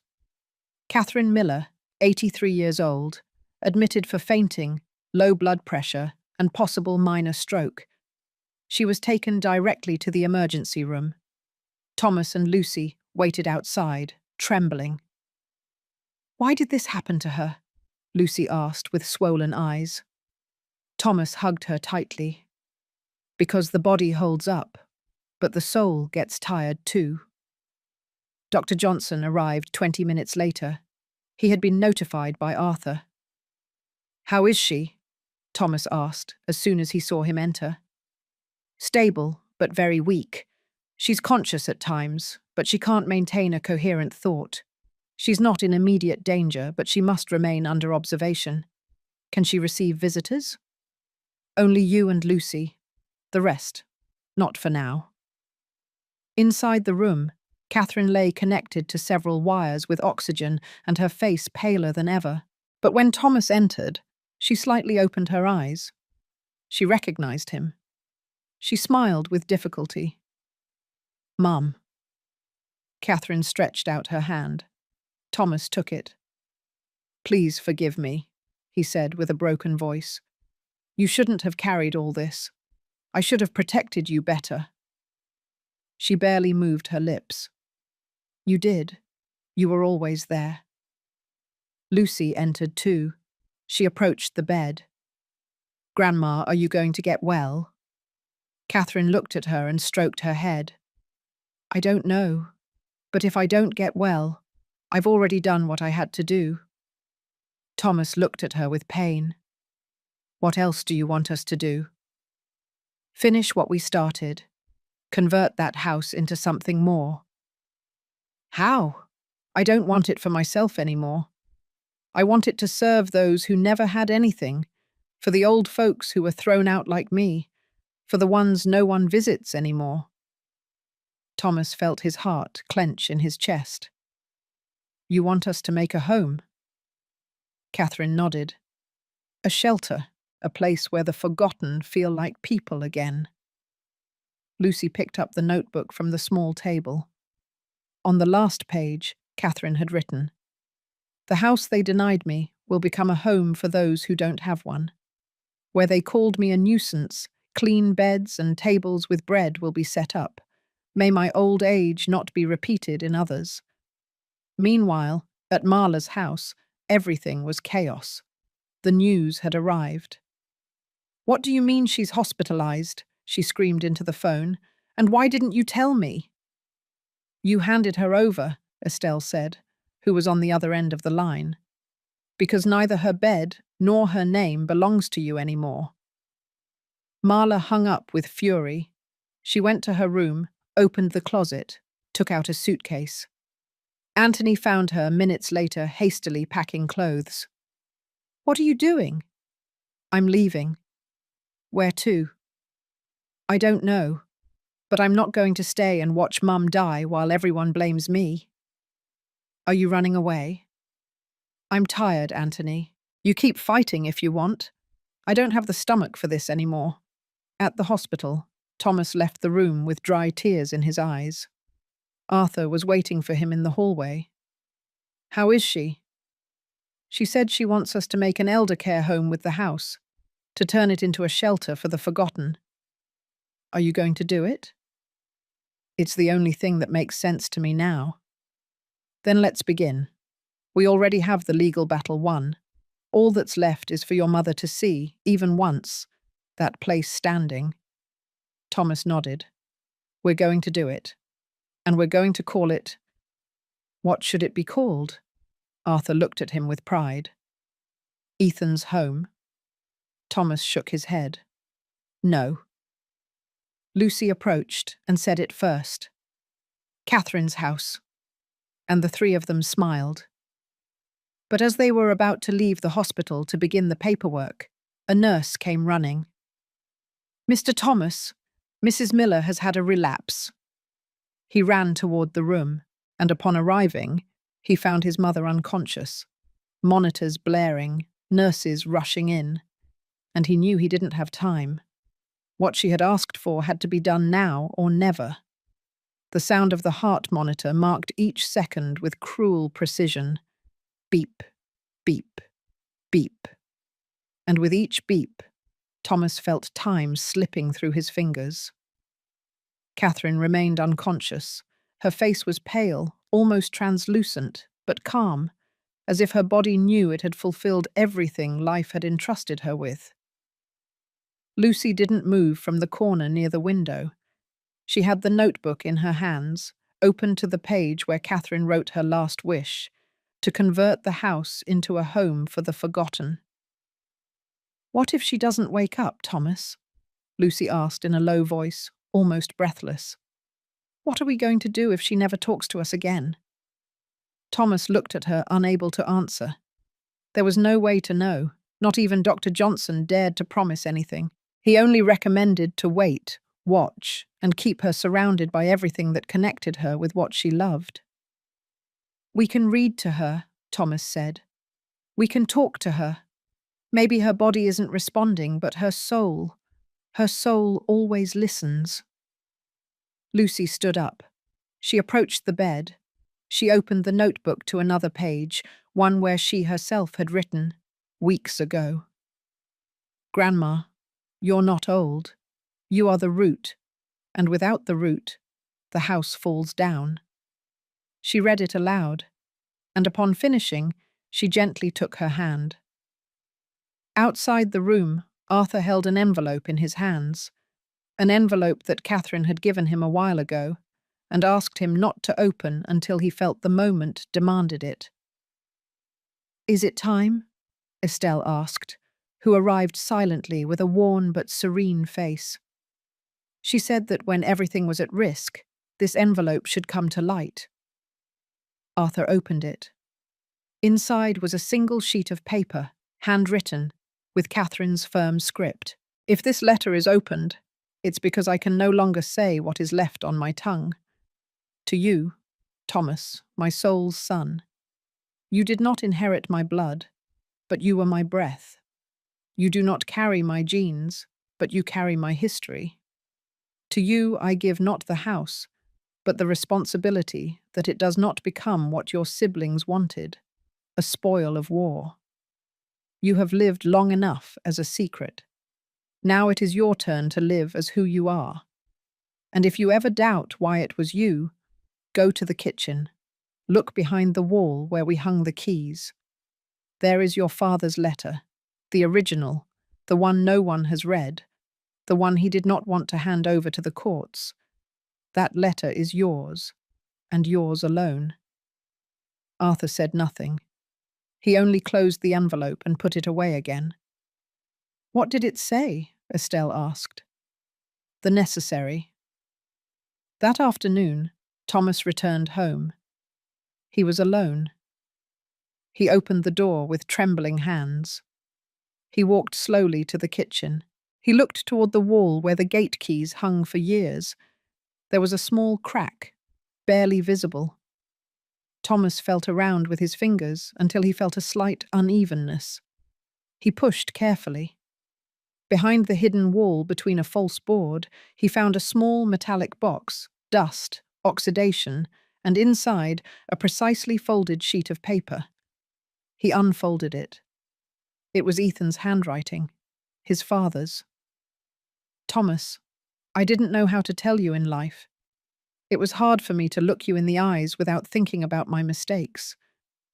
I loved you from the first day Catherine put you in my arms.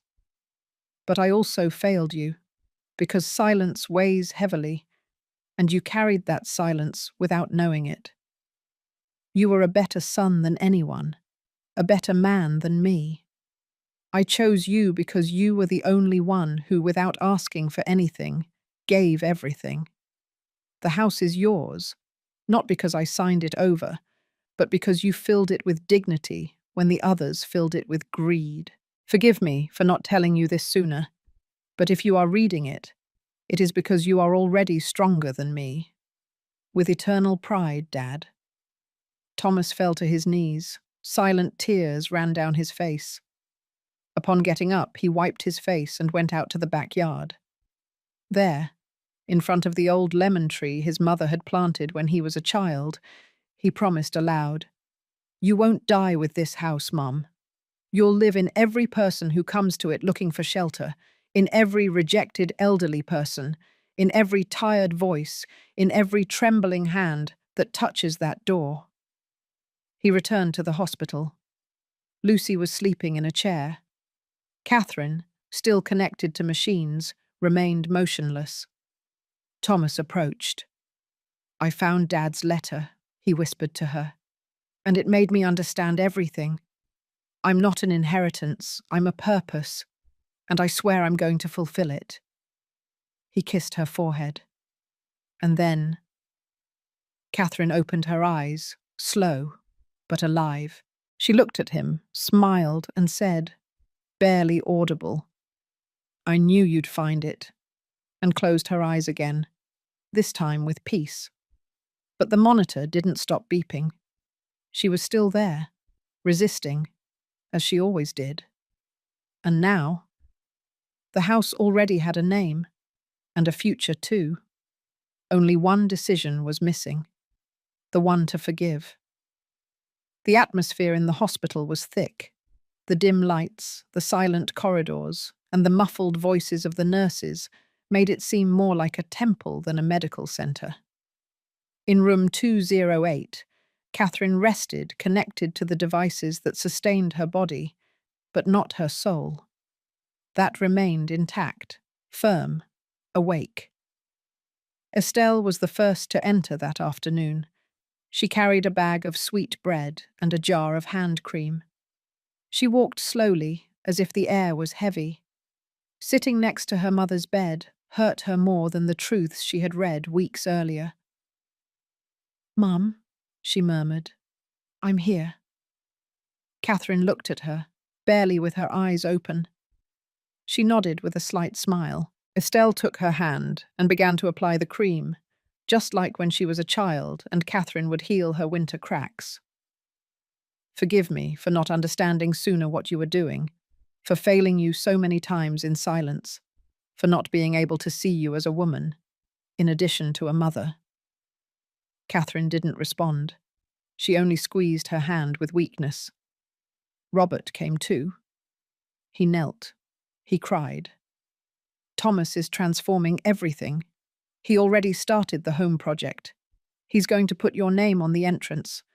And Lucy is taking care of you more than all of us put together." A couple of tears rolled down Estelle's cheeks. "But there's someone who hasn't come, Mum, and I don't know if she will." Catherine sighed. She said nothing. She closed her eyes for a few seconds. When she opened them, she looked at Lucy, who had just entered with her notebook in her arms. "How are you this morning, Grandma?" "A little less strong, honey." Lucy approached, kissed her forehead, and sat at her feet. "Can I read something to you?" "Of course." Lucy opened the notebook and looked for a page marked with a star. She began to read. "Family is not who inherits. It's who stays when everything breaks. It's who cleans up the pieces, even if they weren't the one who broke them. Family is who holds on, even when their legs are trembling." Catherine smiled. She looked at Estelle, then at Lucy. "I don't lack anything," she said softly. "Only one thing." "What?" "That Marla comes." But Marla didn't come.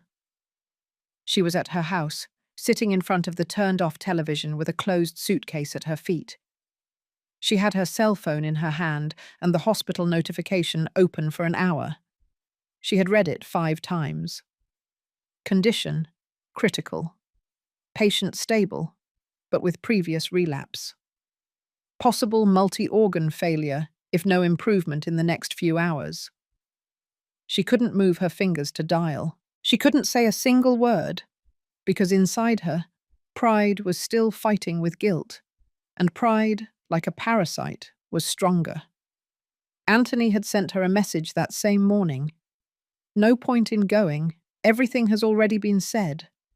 But Marla knew that was not true, that not everything had been said. It was just that she didn't dare to say it. In the hospital room, Catherine began to speak with more difficulty. The nurse increased her oxygen flow. Thomas entered minutes later. He carried a small box wrapped in a handkerchief. "Mum, here's what Dad wrote, what you saved for so many years." Catherine nodded. Thomas opened the box, took out the letter, and began to read it aloud. When he reached the end, where Ethan said, "I chose you because you never asked me for anything, only love," Catherine shed a tear. "Then it's settled," she said. "What is settled?" Lucy asked. "I have nothing left to say, or to write, or to hide." Estelle adjusted the shawl over her shoulders. Are you tired? I'm at peace. At 10 o'clock that night, a letter arrived at the hospital. It was unsigned, but the reception staff knew who it was from. They left it on the nightstand in the room without saying anything. Lucy took it. She read it in silence. Then she put it away. Thomas asked, "What does it say?" Lucy hesitated. "I don't know if I should." "Say it." Lucy opened the letter. "Catherine, I didn't dare to go, because I'm afraid to look at you and see in your eyes everything I didn't want to be. I lost the right to call myself your daughter. But if I have a little soul left, it's thanks to you. I wish life gives me time to do something good with what I learned from you, even if I learned it late. Forgive me. Marla." Catherine closed her eyes. She didn't cry. She only said, "Now yes, I'm ready." Estelle adjusted the blanket. Lucy turned off the light, and Thomas whispered in a barely audible voice, "Tomorrow we will tell the world what you did, and no one can take that away from you." But Catherine no longer responded. She slept. And although she was still breathing, she was preparing, in silence, to say goodbye. And the others, also in silence, began to prepare the house for what was to come. The day dawned indifferently, not because of the weather, which was still cold and grey as it had been for weeks, nor because of the town's routine, which continued its course among markets, horns, and bells. What had changed was the air, the silence, the way the wind brushed the windows. Charleston, South Carolina, woke up with an absence it couldn't explain. Catherine Miller had died at 4 o'clock, 27 minutes after midnight. The nurse who was with her at that moment, a young woman who barely knew her, assured that there was no pain, no surprise, no crying, only a soft exhale, as if she was finally letting go of the last breath she had been holding since they kicked her out of her house with 2 bags in her hand. When the monitor showed a straight line, Lucy woke up immediately. She felt the change before the alarm sounded. She ran to the room and threw herself onto her grandmother's body. She hugged her tightly without screaming, without talking. She only held her, as she had held her so many times. Thomas arrived minutes later. There were no words. He caressed her face. He adjusted her shawl. He kissed her forehead. "Rest, Mum," he murmured. "You did everything." The funeral was simple, just as Catherine had requested. A discreet service, white flowers, lit candles, and the old portrait Ethan took of her in the backyard, when she still had dark hair and eyes full of fire. Thomas organized everything. Estelle helped with the calls. Robert, silent, carried the casket with Arthur and other neighbours. There were no public speeches, only prayers, tears, sighs. Marla didn't show up. Anthony didn't either. But Lucy, in her black dress and her notebook against her chest, approached the altar when the service ended. She stood in front of everyone and read, without trembling, the last page she wrote that morning. My grandma wasn't perfect, but she was brave. My grandma didn't leave riches, but she taught us not to lose our soul. My grandma didn't have titles, but she knew how to educate without telling us what to do, and when the world turned its back on her, she relied on herself. She taught us that love is not demanded, it is demonstrated, and that when everyone forgets you, you can choose not to forget yourself. Lucy closed the notebook, walked to the casket. She left a white flower on top and a piece of paper with the drawing she made of her as a child, Catherine with a cape, like a heroine. Goodbye, Grandma, but not forever. After the burial, Thomas stayed alone next to the gravestone. He wasn't crying. He had no tears left. What he felt now was clarity, a different calm, a certainty that grew in his chest like a fertile seed. Estelle approached with a blanket. placed it over his shoulders. "Are you okay?" "No, but I will be." "What are you going to do now?" Thomas looked at her. What she asked for. What she asked of all of us. Catherine's house? Catherine's house! Estelle hugged him, not as a sister, not as a child of the same mother. She hugged him as real family, as someone who understands that love, when it's true, transcends everything. That night, Lucy opened the notebook in the middle, pasted a photo of Catherine sitting in the backyard, knitting, with the sun lighting her face, and wrote underneath, "A home is not a place where you live, it's a place where you can always return. And you made your body, your voice, and your example that home for all of us. Thank you, Grandma, for not giving up, for loving in silence, and for teaching us that the end can also be a beginning." The next day, Robert arrived at the house with a bag of cement. He slung it over his shoulder and said, "If we're going to build something new, I'll start with the walls." Arthur brought blueprints. Estelle offered what was left of her savings. Donnie, the baker, donated paint. Mrs. Johnson, chairs. The neighbours, tools. No one asked for anything. Everyone gave. Lucy, standing at the entrance, hung a handmade sign. "Catherine's house under repair. No one is denied entry here anymore."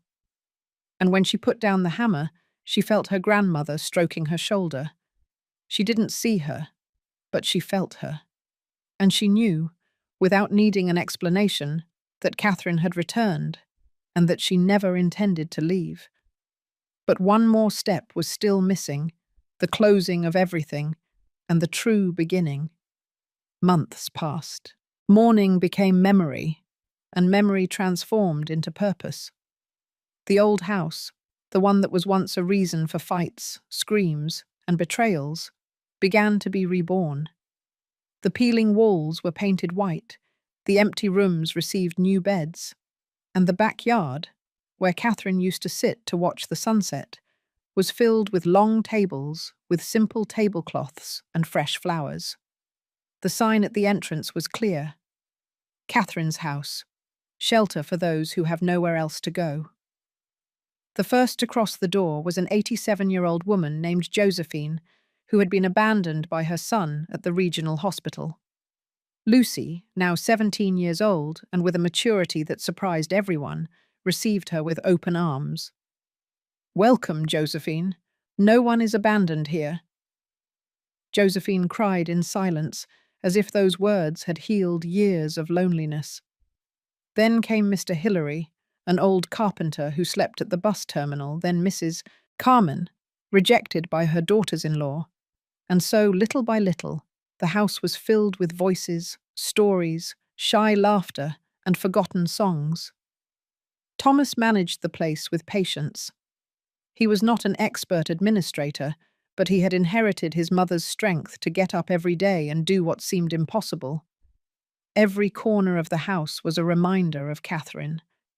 The armchair in the living room, the rosary on the wall, the lemon tree in the backyard, everything spoke of her.